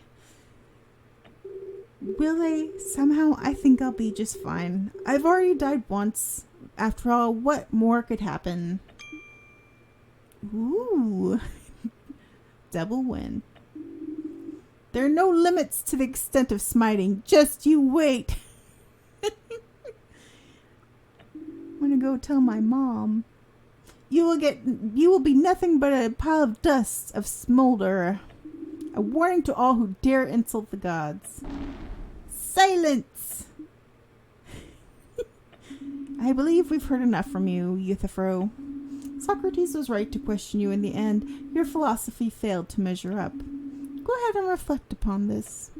But go and reflect. I love the punctuation. Go and reflect. Yes, Arbiter. He's so disappointed. Chapter 2. An old friend appears. Holy moly! Complete the first debate against in Socrates Jones. Okay, Dad. Regress? To deteriorate into an earlier state? Okay. Fallacy? A logical flaw. I can't believe I'm being quizzed on vocabulary by my daughter. Oh, just you wait until you learn the slang of the new Gen Z, Gen Alphas with their no caps and cap and no cap and on God and yeah. You still got a long way to go. And qualification? Come on, Dad. Something you need to qualify? Like a law degree. Close enough. Can we stop now? Depends. Promise not to stumble all over yourself like last time? Hey, I didn't do too badly in the end. All the style points. Or I earned all the style points. Yeah, you were at least smart enough to not accept Euthyphro's ideas. Though I could have done without the holy pun. You know, Ari's right. We all could have done without the pun. I'm trying to keep our spirits up. I'm allowed a bad pun or two. No, you're not. No puns. You stop. And this is your way of doing that. Arbiter, who's next? Yeah! There are many philosophers in the intelligible realm. One, however, has come forth with the claim he knows you personally. Ooh. An old friend? Knows me? Yes. But that makes no sense. How could he possibly know you? I don't know. Maybe one of my old fraternity friends became a famous philosopher without me knowing. Yeah, those crazy college days where you're just stuck with all your frat bros in your room, talking ethics and the nature of man. One of your friends? I doubt that. I know, right? Well met, Socrates, my old friend and colleague. Oh dear. I believe I can help you on your quest to find the nature of morality. Great, thanks. Actually, I don't think we've met before. What? Come on now, you must remember me. Look at this face. Surely a name comes to mind. Heisenberg?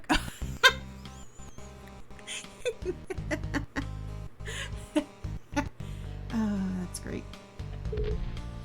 Protagoras. How could you have forgotten? We debated in Athens a millennia ago. But I've never been to Athens. Are you not the great thinker Socrates? No, well, to be fair, I am a Socrates, but enough. Even if you've sadly forgotten me, old friend, I will be happy to share my lessons with you. Well then, let us hold our discussion together in our own persons, making a trial of the truth and of ourselves. He thinks he's a little blind. Maybe. Oh, did they have glasses in Athens? How can he read? That's a fair point. That's a fair point. Maybe he forgot. Nearsighted. There we go. Simple elimination will demonstrate morality can only come from one place. Your conversations with Euthyphro has demonstrated that morality doesn't come from the gods.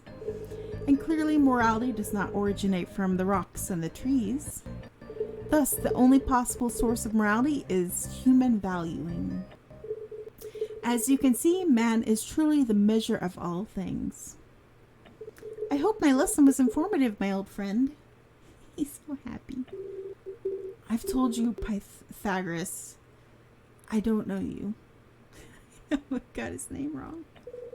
Chill, Dad. At least he's being polite. Or did he get his name wrong? Or did the game get his name wrong? You don't know how that will change if he discovers you're an accountant. And what's wrong with being an accountant? It's a perfectly acceptable profession. Well, Socrates Jones, what do you think? Has Protagoras found the nature of morality? Is he trying to bait me? Yeah, I think you got baited, my dude. I think I'd like to ask a few questions before I make that decision. All right. Ask away. I like this guy better. Simple elimination will demonstrate morality can only come from one place. What place? When all other possible sources of morality are eliminated, the one that remains is indubitably true. That is how I intend to prove my conclusion. Yeah, he is a nice one. I appreciate that he's a lot less holier than thou. Can you back that up? Give me a time, my old friend. I'm getting to it.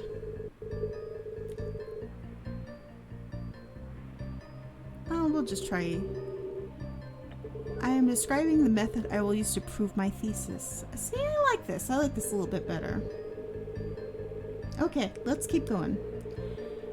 Your conversation with Euthyphro has demonstrated that morality doesn't come from the gods. But how do you know that? Excuse me? Poor guy. His eyes. I believe you did this yourself, did you not? Whoops. Right, never mind. Can you explain what it is you mean? I think my statement's pretty clear, but if you need reference the source, please review your last argument. Ouch. Okay. And clearly morality does not originate from the rocks and trees. Well, yeah, what is the relevance? This elimination of nature whittles down the possible sources of morality immensely. How do you know? Maybe the rocks know more than we think. Being a system that governs the actions of humans, there's little reason to believe morality comes from the things that grow around us. Thus, in this case, I believe the burden of proof lies on you. Oh, smart. He's smart. Unless you can provide some evidence showing morality does come from rocks and trees, I think Protagoras' assumption stands. Ooh. That I think that'll be important later. Thus, the only possible source of morality is human valuing. What is human valuing? Yeah. My apologies. Your morality is a matter of preference. As a result, it is different for each person. Therefore, whatever an individual believes to be right or is right. Whatever an individual believes is right for that individual. Can you back that up? It's the only remaining option, my friend. Hold up. Yes, friend? Look, I understand what you're going for here, but I can't but feel an argument based entirely on elimination is a bit weak. I mean, no matter how many sources you eliminate, there's always the possibility that there are other ones you've overlooked. If I'm to accept your argument, I would like it to be supported by something more. Indeed, I was just thinking the same thing. Yes, I suppose you have a point. You are just as insightful as I remember, Socrates. Very well, let me approach this lesson from a different angle. Ooh, here we go. Round 2. When it comes down to it, morality is a matter of values. However, different people form different values. There are no things upon which everyone can agree. It would be arrogant to presume any position is wrong. Thus, we can only conclude that morality is entirely relative to the individual. And there we go. How interesting. I know, right? I don't know. Am I the only weird one that watches this and gets excited about it? I like this argument, right? What a great, polite form of discourse. More like this guy. It says I can do whatever I want. Kids these days. That's not what he's saying. At least I hope not. Well, Socrates, once again, I'd like to ask a few questions. Of course, my friend, ask away. And you're saying try to save it. Okay, so we'll save my progress. Hey, there we go.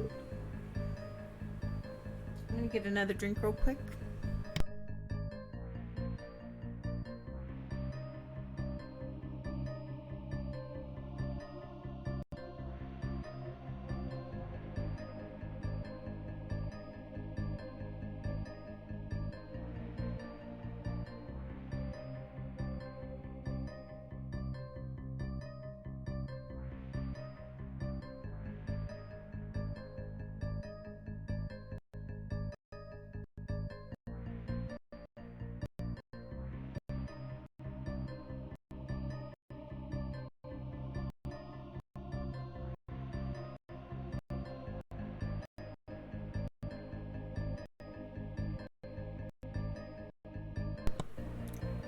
Okay. When it comes down to it, morality is a matter of values. Oh, that's right. I wanted to get my paper because I knew I'd get really thinky. Morality is a matter of values. Now, what do you mean by values? Yes, by values, I mean the personal preference of the individuals. For example, one may hold a certain actions in high esteem, noble sacrifice, for instance, while holding nothing but disgust for other actions like wanton thievery. I do hate it when people steal my wontons. This guy. If you're truly confused, I recommend you check a dictionary.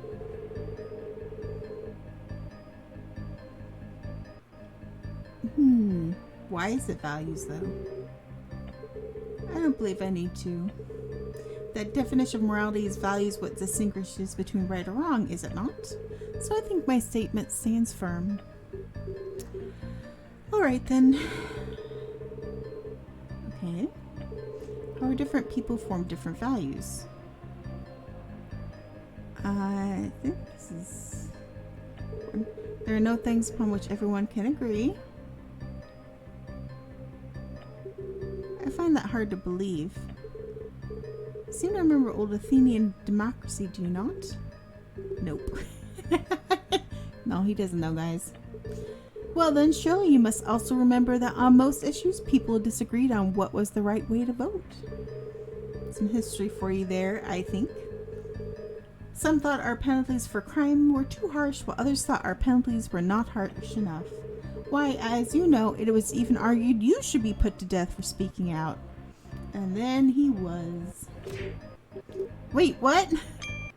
Speech penalty. Ooh, idea slate. No things upon which everyone can agree.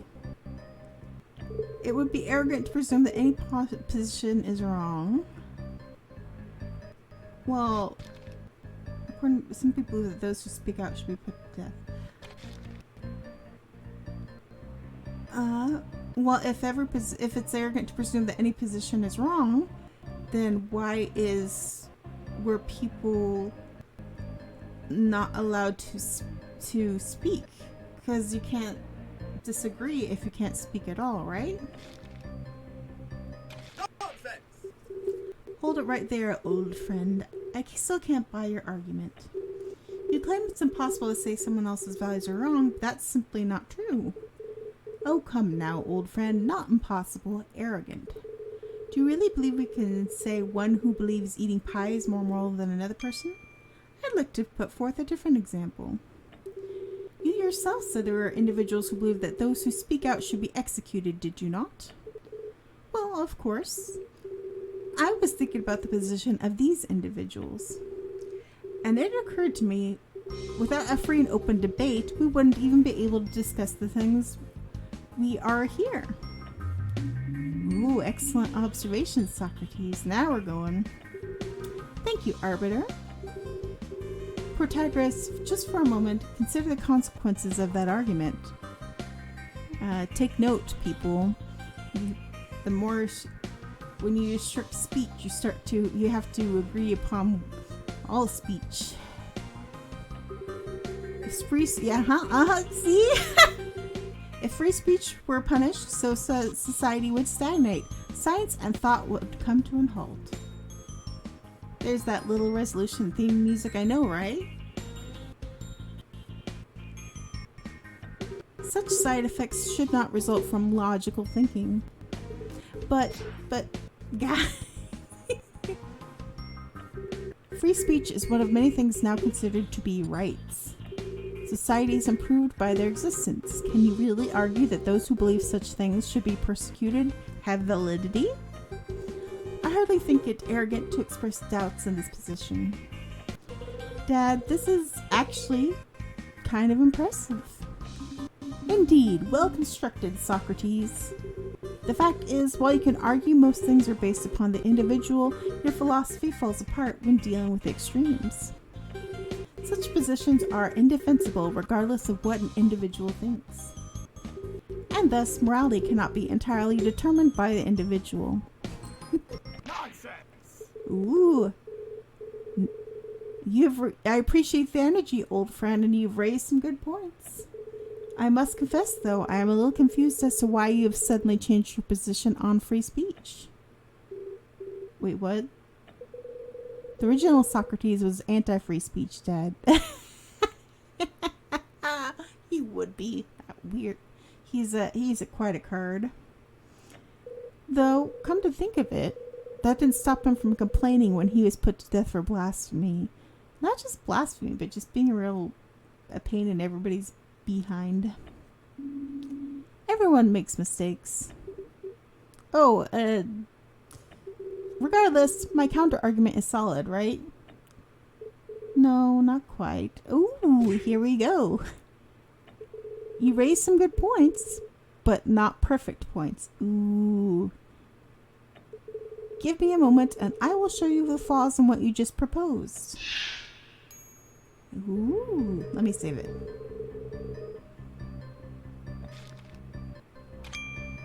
Little ding side effect. It's true, my friend, that most people agree on things such as free speech. However, that does not mean such things are universal goods. For example, if one was to yell fire in a crowded theater, causing mayhem and panic, it is hard to see how that instance of speech would then be good. By the way, I thought there was like a real interesting story behind the fire in the theater. Like, I thought it was used in law a while back, first to criticize it, and then the person who criticized it, I thought, switched sides. So look that up. I encourage you. As morality is affected by situation, it cannot be objective. It can't. And there you have it. Rights as a legal institution may be good, but the morality of how you use them can vary. I'm not so sure about this. May now ask your own questions. Alright, let me say that again.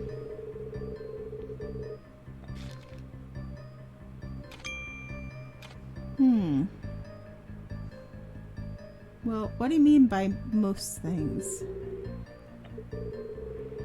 Such as free speech are indeed widely held. That is all I am saying here. Okay. However, that does not mean such things are universal goods. Can you back that up for me? Be patient, my friend. That is the next part of my lecture. Okay. For example, it's your example. Somewhere it's hard to see how that would be good.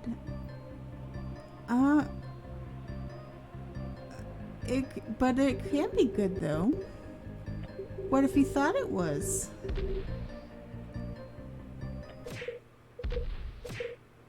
Oh no! God damn it, Voltaire! Were you playing with fire again? Oh my God, we're gonna die. We're already dead. Ah! He shouted fire. Gentlemen, worry not. There is no fire. Socrates, refrain from causing this unnecessary panic in the future. But if you thought there was a real fire, you still should be able to call it out just in case. You always have the right to speak carelessly, but that doesn't make doing so good. Okay, fair.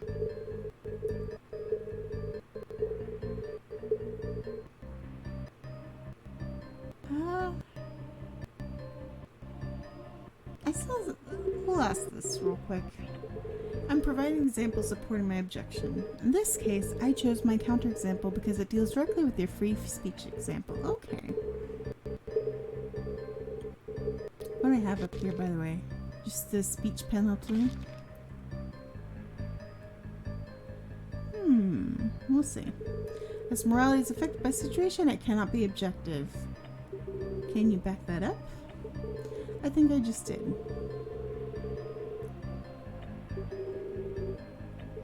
I think my statement is pretty clear, my friend. Your argument simply does not hold water. Morality still comes from the individual.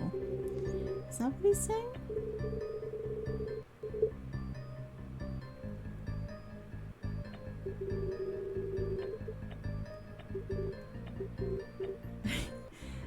I mean, if I remember correctly, your philosophy is that morality comes from the individual, right?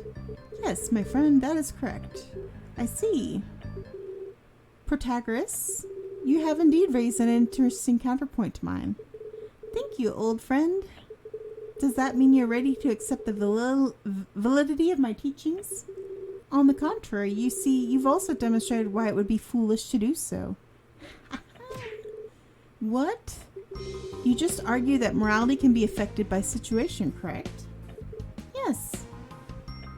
And actions that would be correct in one place would be incorrect in another. Indeed. Where are you going with this? Well, it is an interesting observation, but it runs against the grain of what you said earlier. For if morality is affected by situation, then there are clearly factors other than the individual at play. Aha, he's got you there. Oh wow, that's right. I don't believe it. It seems to me you have two choices, but to have the same result. You could either maintain the assertion that morality is situation dependent and your philosophy is undermined, or you could retract it, thus giving credibility to my original complaint. But either way, the idea that morality is entirely individual is thrown into question. What do you have to say to that?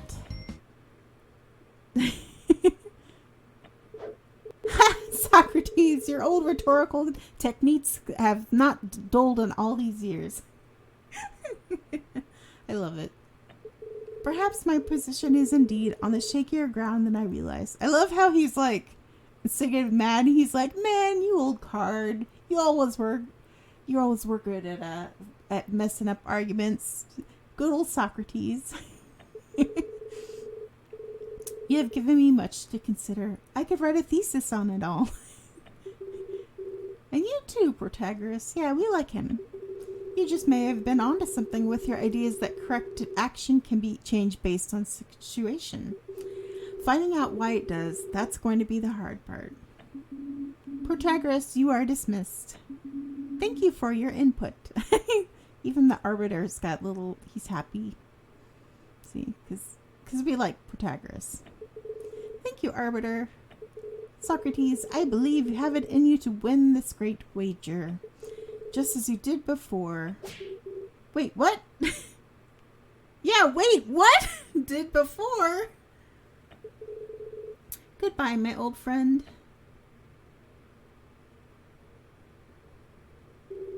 What did he mean as you did before? That's what I want to know. Second debate done. Ah, I thought you would have figured it out by now. Huh? Taking on the Arbiter's challenge is no easy task. In fact, throughout all of this time, only one has ever had his wish granted. Only one? Yes, your namesake. The great thinker Socrates, the wisest man in Athens. Unlike the other philosophers, Socrates was never sure of his ideas. He was always questioning, always challenging himself and others in pursuit of the truth. Never satisfied with any of the answers that were provided until he disappeared. I don't know about that. Anyway. Disappeared? I know, right? I thought they threatened to throw him out, and then he said, I'd rather die, and then did. Yes, without a trace. Oh well, alternate world. Simply vanished into the aether, never to be seen again. What happened to him? Was his wish to leave? No one is quite sure. The last person to see Socrates on this plane was Rene Descartes. And according to Descartes, the only thing Socrates said was, I found it! Come on, man. Eureka? He found it? The answer.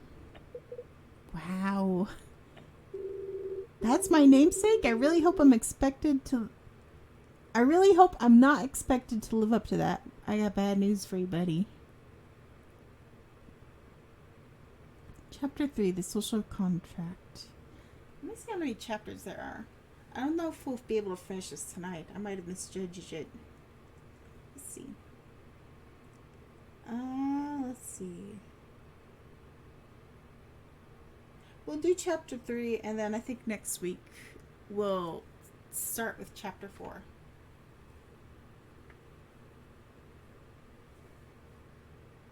And then maybe play like another side thing. We'll see.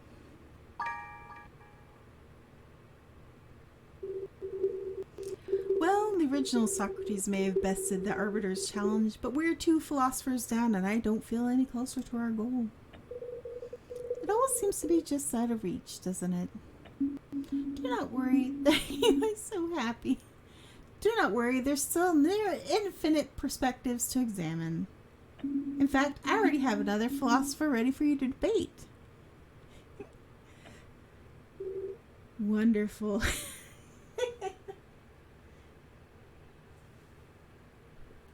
Sorry, I can't stay hydrated. I feel like I'm doing a lot of talking on the stream, but that's okay.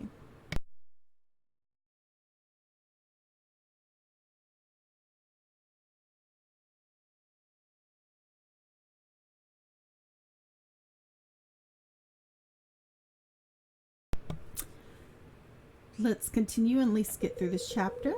So who's the next philosopher? Is another Greek dude? Because frankly, I'm getting sick of Greek dudes. Oh, aren't we all when it comes to history? Nope, this one's British. Oh, how exciting! You must be American, my girl. Yes, I am simply ecstatic. What's the matter, Socrates? Do you no longer wish to continue? He doesn't have a choice, my dude. Hold on. I never said that. Of course I wish to continue because, like, what's the other option? Dad. Very well then. Give me a moment, Socrates, and I will bring the new philosopher out. Let's see who it is. Let's see who it is.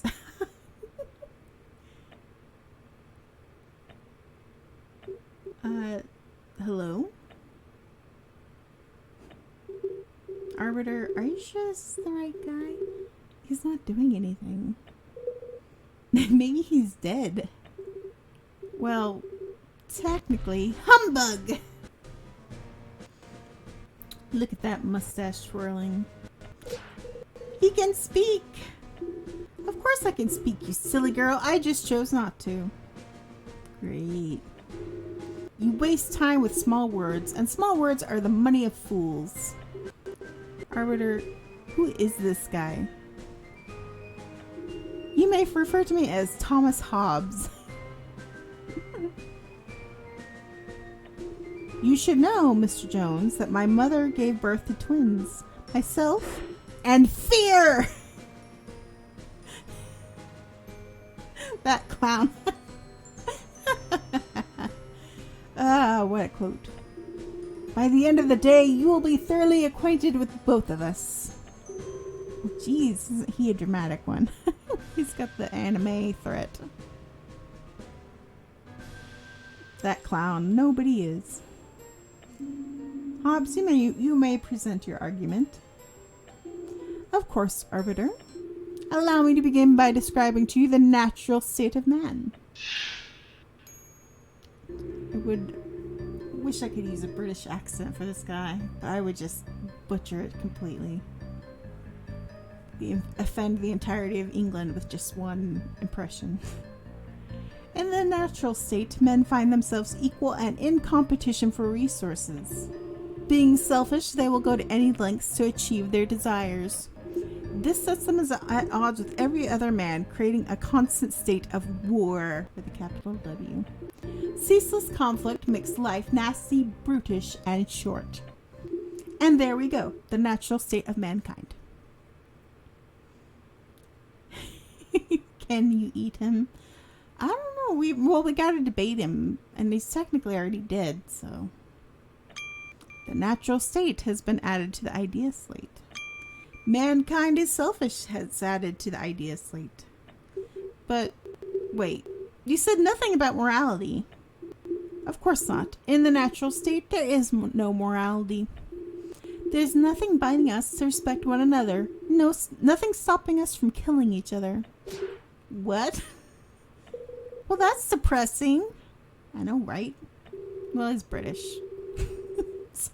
I'm sorry, England. Don't be mad. And ridiculous. Of course, there's a sense of right and wrong.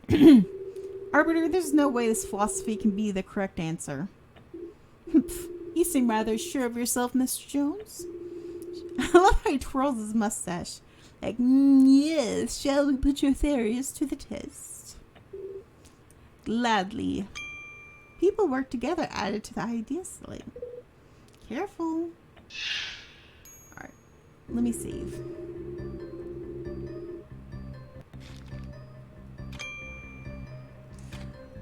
So what is this natural state, huh?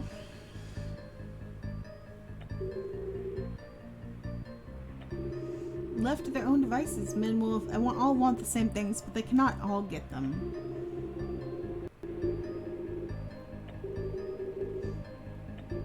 Mr. Jones, in the natural state, no man orders any other about. They all compete as equals using only natural facilities. The things we desire, food, water, and shelter, for example, they are not unlimited in quantity. The amount of people wanting vastly outstrips the quality of the wanted, or quantity of the wanted. As a result, men must compete for their desires. But wait. People work together, though. Yeah, we're gonna try that. People work together. Aww. Humbug. Why is it not working?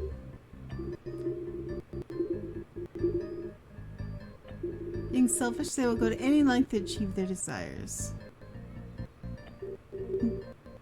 Tell me, Mr. Jones, why do you stand here debating philosopher after philosopher? Do you simply do it for the fun of it? No, it's the only way you can get home. Exactly. Like all men, you are motivated by personal interests. So motivated you will try something you, as an accountant, are not inclined to do. Think. Oh, whoa, whoa, whoa. That's harsh, my friend. As you can see, my point stands strong. Now, what's the next one? Well, wait, I'm going to challenge this one with but people work together. Hobbes, your argument here is about as weak as they come. You claim that people are in constant state of war, but I see people cooperate every day. Is that so? Yes, societies are in fact built upon such cooperation. Employees and businesses collaborate to create a product. Construction workers get together to build a house. Doctors work together to save their patients. Philosophers work together to find the truth. Hey, he said it. Exactly. Thank you, Arbiter. Well, Thomas Hobbes, if people are always at war, none of these things would be possible. Society as we know it couldn't exist. What do you have to say to that? Let me guess. It involves mustache twirling. I say you are merely an observer of the obvious, Mr. Jones. I love how he gets that little stab at the end. Mr. Jones. Huh? You insult my intelligence. Do you really think I hadn't considered such things? Our sense of morality is what allows us to cooperate in such a fashion. But wait, you said earlier there was no morality. Indeed, in the natural state this is true. However, as such a state is extremely uncomfortable, we have long since moved beyond it. Allow me to explain to you, Mr. Jones, the step you have missed. At the core of mankind's self-interest is survival. However, in the natural state, there is no security. Thus, mankind is impelled to seek peace, forming contracts between individuals. It is from such exchanges our sense of morality is born. And there you have it. Our morality rules, our society, our political system, they all come from the social contract. I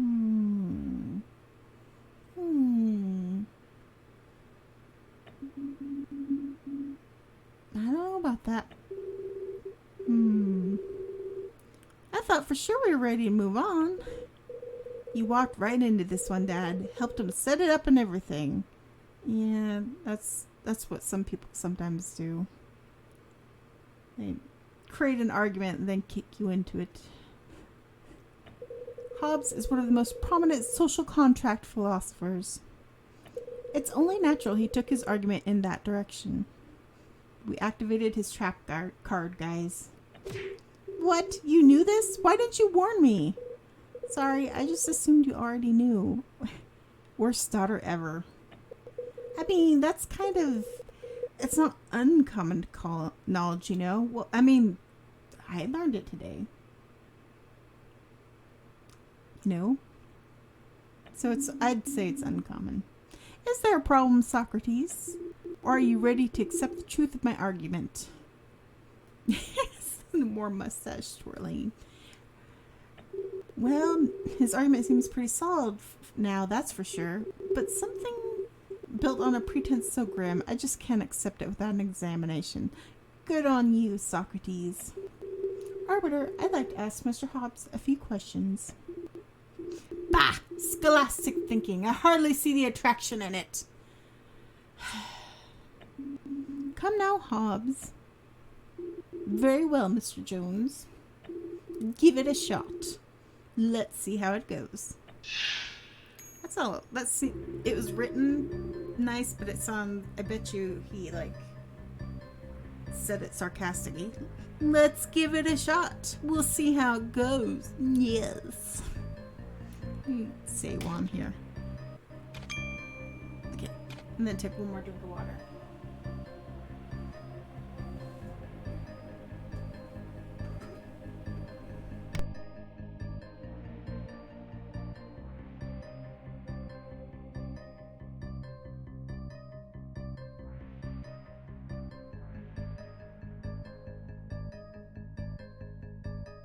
At the core of mankind's self-interest is survival. Can you back that up? Tell me, Mr. Jones, do you enjoy being dead? That's not fair. It hasn't been so bad, actually.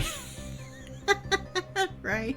Some people are like, no, I'm, some nihilists and edgy, edgelord types are like, no, it's fine. I'm sad forever. Oh, yeah, it's been great. Exactly, chat. Yes. It's been great. I've been meeting cool people. I've been mistaken for a 7,000-year-old missing person. Of course, I would rather still be alive. I need to live. I'm very lively, I'll have you know. I think that most people my age would do anything to stay alive.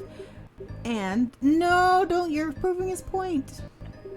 And I just made your point for you. Yes, you did. Indeed, you have my gratitude, Mr. Jones. Let's see. However, in the natural state, there's no security. What is the natural state? In the natural state, anyone is free to do whatever they please. This includes actions which would cause harm to other people.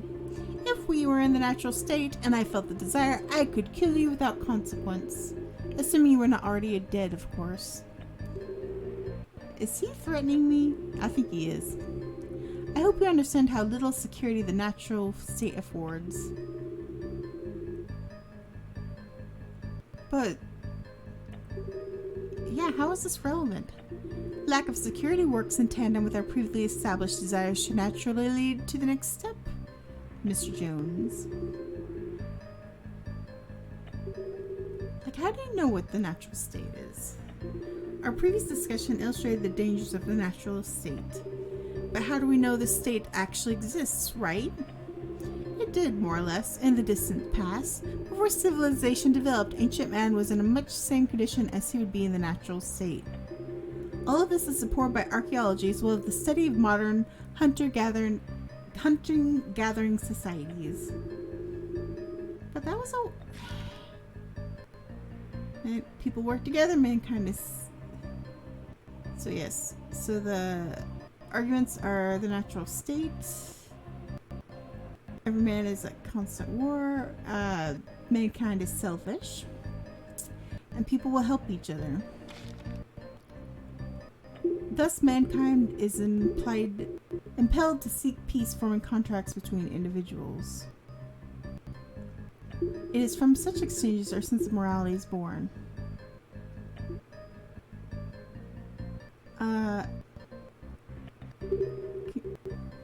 So if they're, I don't know, it's hard. It's a big leap to get from the natural state to requiring peace.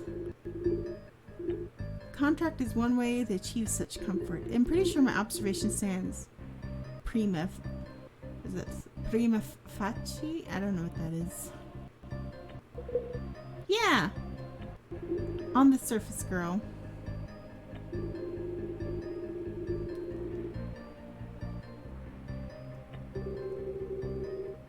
Yeah, by contracts. This gives you some elaboration. Very well. By contract, I refer to an agreement between individuals. In such contracts, we agree to give up some of our personal freedoms, most notably our freedoms to harm, because others do as well, such as an agreement. Because others do as well, such an agreement confers unto everyone greater security. Interesting. That's, That's to form contracts agreeing to give up freedom as an exchange for security. But, hold on. Why would we give up freedoms if we're constantly at war with each other? Oh no, what if mankind is selfish, why would we agree? Wait, no, that's okay, so we form contracts agreeing to give up freedoms in exchange for security. And okay, so that's people working together, and mankind would do it because he's selfish. But if the natural state is to be at war, why would they change that? Let's try doing that one real quick. Yeah, we'll challenge this one with the natural state. Oh no. Or not.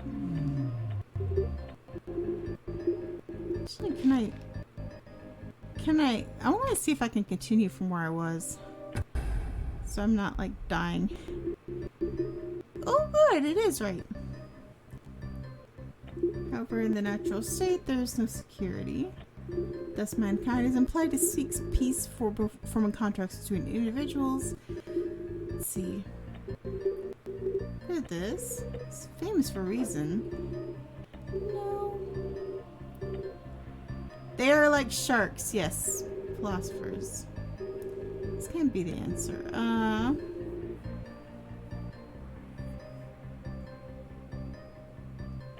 However, in the natural state, there's no security. Okay.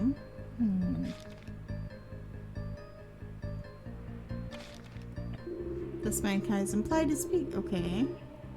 It's from such exchanges or since morality is born, but that's a weird leap. Assuming we have the natural state exists, and in our natural state, man is free to do whatever he pleases. We can only conclude the restrictive morality we know comes from contracts formed between men. I don't know, it's a little big. I meant to say morality comes from the social contract. We form treaties, and treaties determine what we are allowed to do.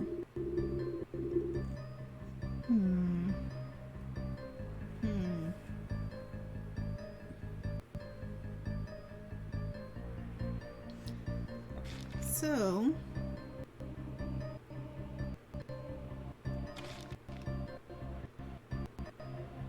okay, but if we're... do we have morality though if we're making contracts based off of selfishness? You can't... if there is no selfishness, then there's no morality, right?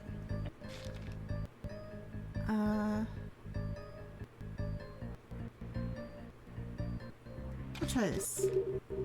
Or not. Let's try the other one then. I thought it was... oh, or not. Let's try the... we'll load it again.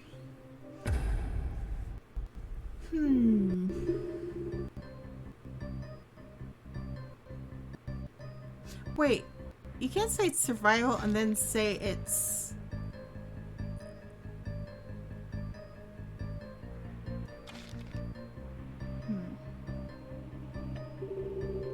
that. We want to live, unless you're stuck forever debating and twisted philosophical afterlife. I have to get out of here. Can you back that up? Oh, that's right. I already asked that. Whoopsie. Okay, since I already asked that.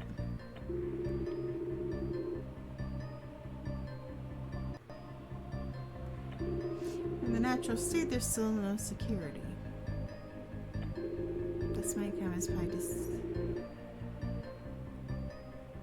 So if it's peace, then but it's...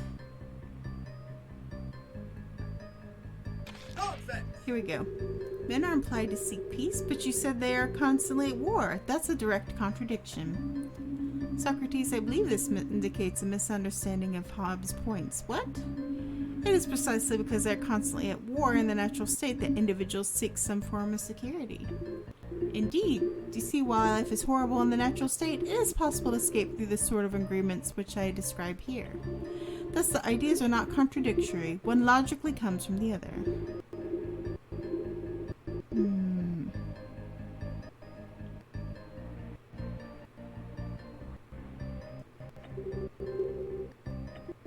Is it not your action? Let's see. Is it not your reaction to discomfort to seek a means of comfort? The contract is the way that one achieves such comfort. I'm pretty sure my observation stands. Oh, that's right. We already asked. Some such...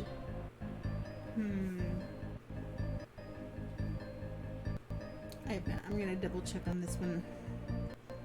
But only because it's getting late.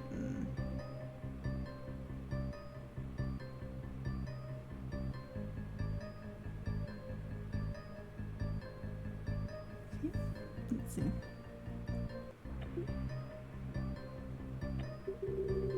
Oh, that's right, because we already asked this one that we wondered what contracts meant.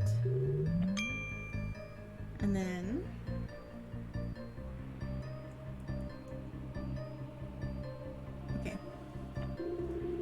contracts agreeing to grant freedoms in exchange for security. But mankind is selfish. Nonsense! Hold it right there, Hobbes. I'll admit the individual parts of your philosophy sound good on paper, but they don't quite work so well when viewed as a whole. Is that so? Do explain. Gladly. Your social contract theory is based on the idea that people are selfish, correct? Indeed. And they will go to any lengths to improve their own prosperity. Correct, which is why contracts must be formed. I'm a little confused. What exactly is the problem, Socrates? Isn't it apparent by now? If the only benefits from the social contract come from other people giving up their rights, and people are as selfish as you claim, what is there to stop these oh-so-selfish individuals from breaking contract after it's made? Look at that face. He looks so disappointed.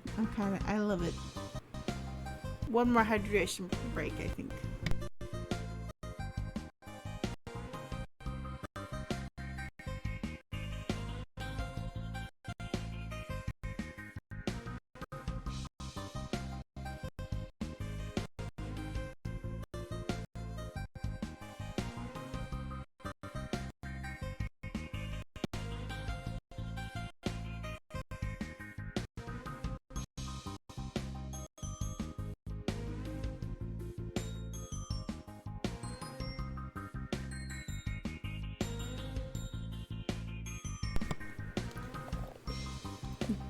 Sorry, give me 1 second.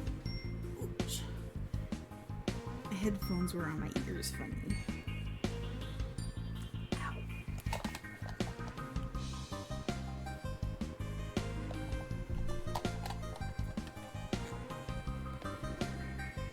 There we go. Okay, let's see. Exclamation points. More exclamation points. Why, that is a very good question. Working off of Hobbes' own theory of human nature, men will always seek the most advantageous situation. Well, the most advantageous situation for anyone would be that they keep their rights when others give them up. So why would people ever keep their contracts? They wouldn't?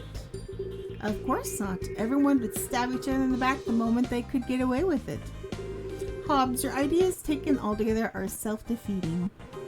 There's no way the social contract could be formed in the way you've described. Nonsense! Mr. Jones, you're getting carried away. Ha! I think I've made good points. Laughter is nothing more than a reaction to sudden glory, Mr. Jones. And in your case, the glory you are reacting to is quite artificial. What?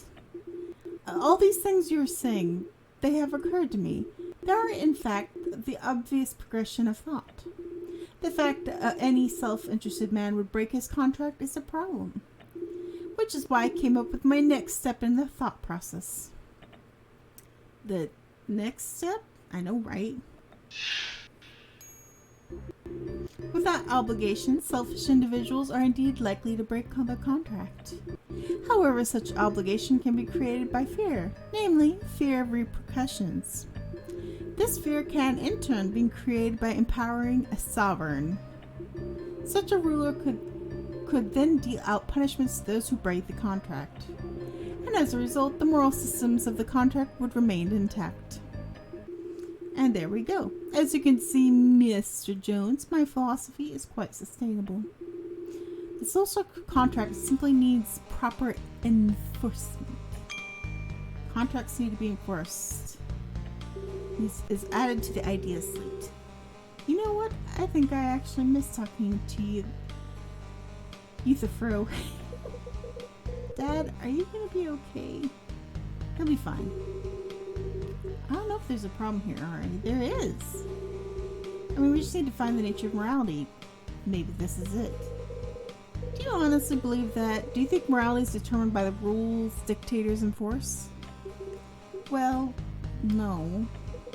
Well then, keep looking. There has to be a flaw in the argument somewhere. Are you two finished chatting over there? Yes, Arbiter. Sorry. Hobbes, you may have thought through my previous challenges, but my life depends on my only accepting the true nature of morality, and somehow I just can't accept this is it. Bah! Humbug. I love how they gave him the Ebenezer Scrooge treatment. That's great. Very well then, Mr. Jones. I have all the time in the world. Examine away. First, let me save.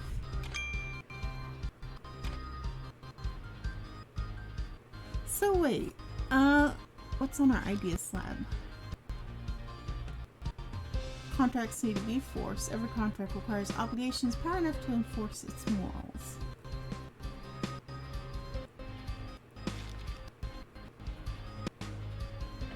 However, such obligation would be created by fear, namely fear of repercussions. This fear can in turn be created by empowering a sovereign.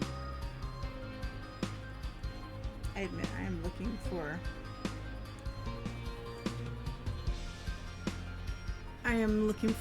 one or two tips so that the stream doesn't go on too long. Such a rule could then deal out punishments to those who break the contract. And the result, moral systems of the contract would remain intact.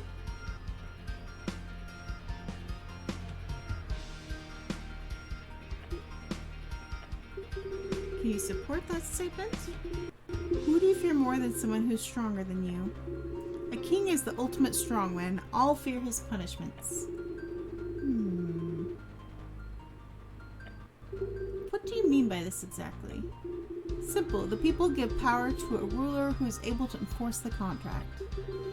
By give power, you mean form an agreement with? Indeed. As in a contract? Yes. In exchange for the power, he grants order and protection. Interesting. Statement updated. So if he forms a contract, what's to say that he won't break his own contract?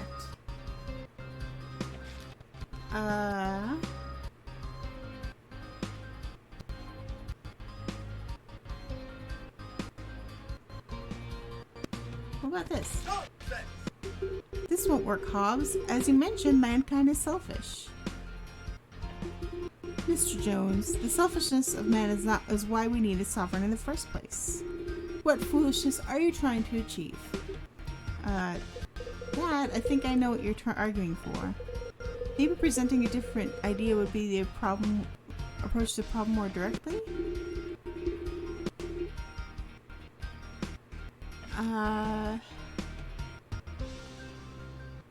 But why would the ruler, if he's at war with others, why would he rule them? Oh, maybe not.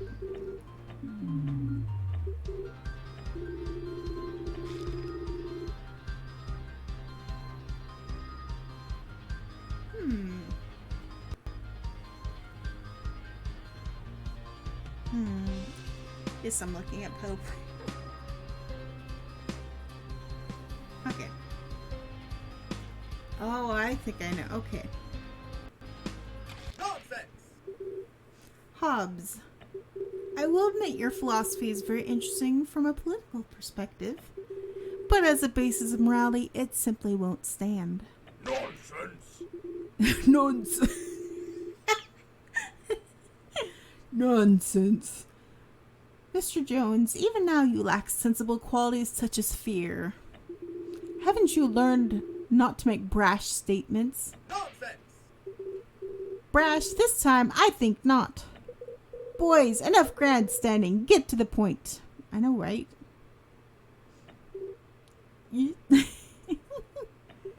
Hobbes, you said that our obligation to the social contract comes from pressures laid on us by the sovereign, correct?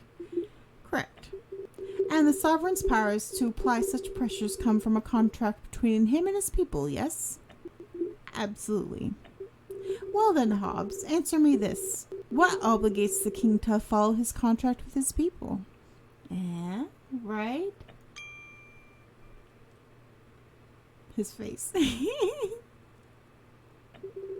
You may have added a layer of obligation, Hobbes, but you haven't fixed anything. The problem is still exactly the same. The king, being selfish, will take advantage of his people. And we are back where we started. No matter, just another moment of your time, and I will lay out what binds the king to his contract. I get another one.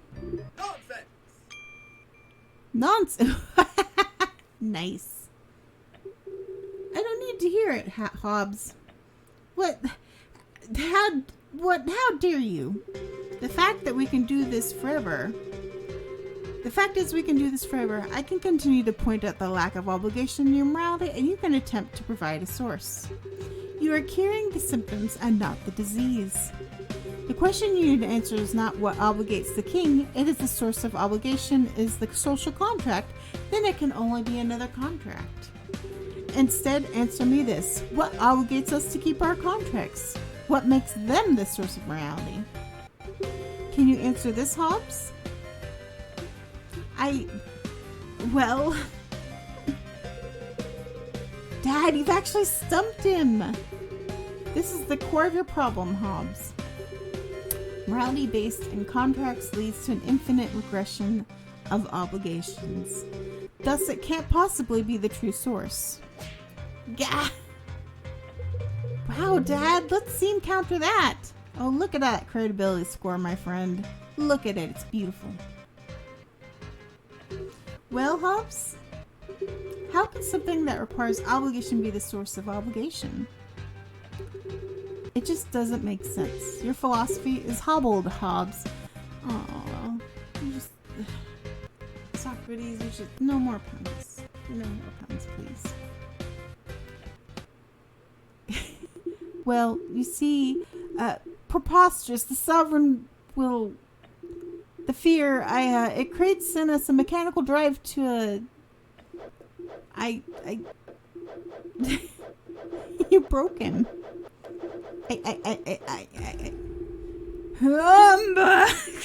It's powering up. Be careful.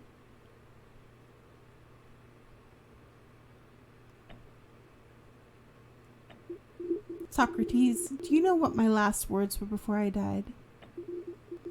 Now I am about to take my last voyage, a great leap into the dark. I desired rest, a life finally free from fear and discomfort. I did not wish to be trapped in this realm, debating for all eternity. Yeah, I got some bad news for you, friend. Accepting the Arbiter's challenge was a foolish choice, Mr. Jones, but needless to say, I can understand why you did so. And ignorant as you are, you have given me reason to re-examine my principles. I shall now take my leave.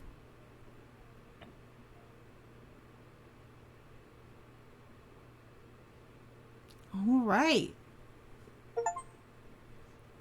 So, let me at least hit a start button and then save real quick.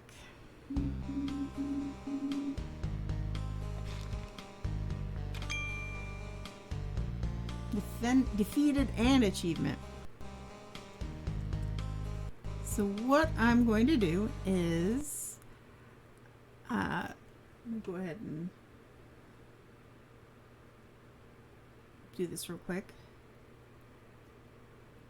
So, that's been Socrates Jones so far. It's been about, I've been at this 3 hours or so. But it's been a very entertaining and a very educational walk through philosophy. I've enjoyed it so far. I believe there's a chapter 4 and a 5 and a 6 that we still have to get to. I'm probably gonna go ahead and finish that next week, but I'll see if there's some game that I can play that'll be real quick that I can just mess around in after I'm done. Maybe I'll get a couple of them. Something that's quick and easy and that I can get through pretty quickly. But anyway, I really had fun with this game. I'm looking forward to next week. I hope you've all enjoyed it. If you enjoyed it, we'll be here again, same time, same place next week at 9 o'clock Central Time. In the meantime, thank you for joining me. I appreciate you all coming in and watching and getting through the game with me. In the meantime, thank you again. I will see you next week, and I hope you all have a good night. Take care, and I will see you next week. All right, bye-bye.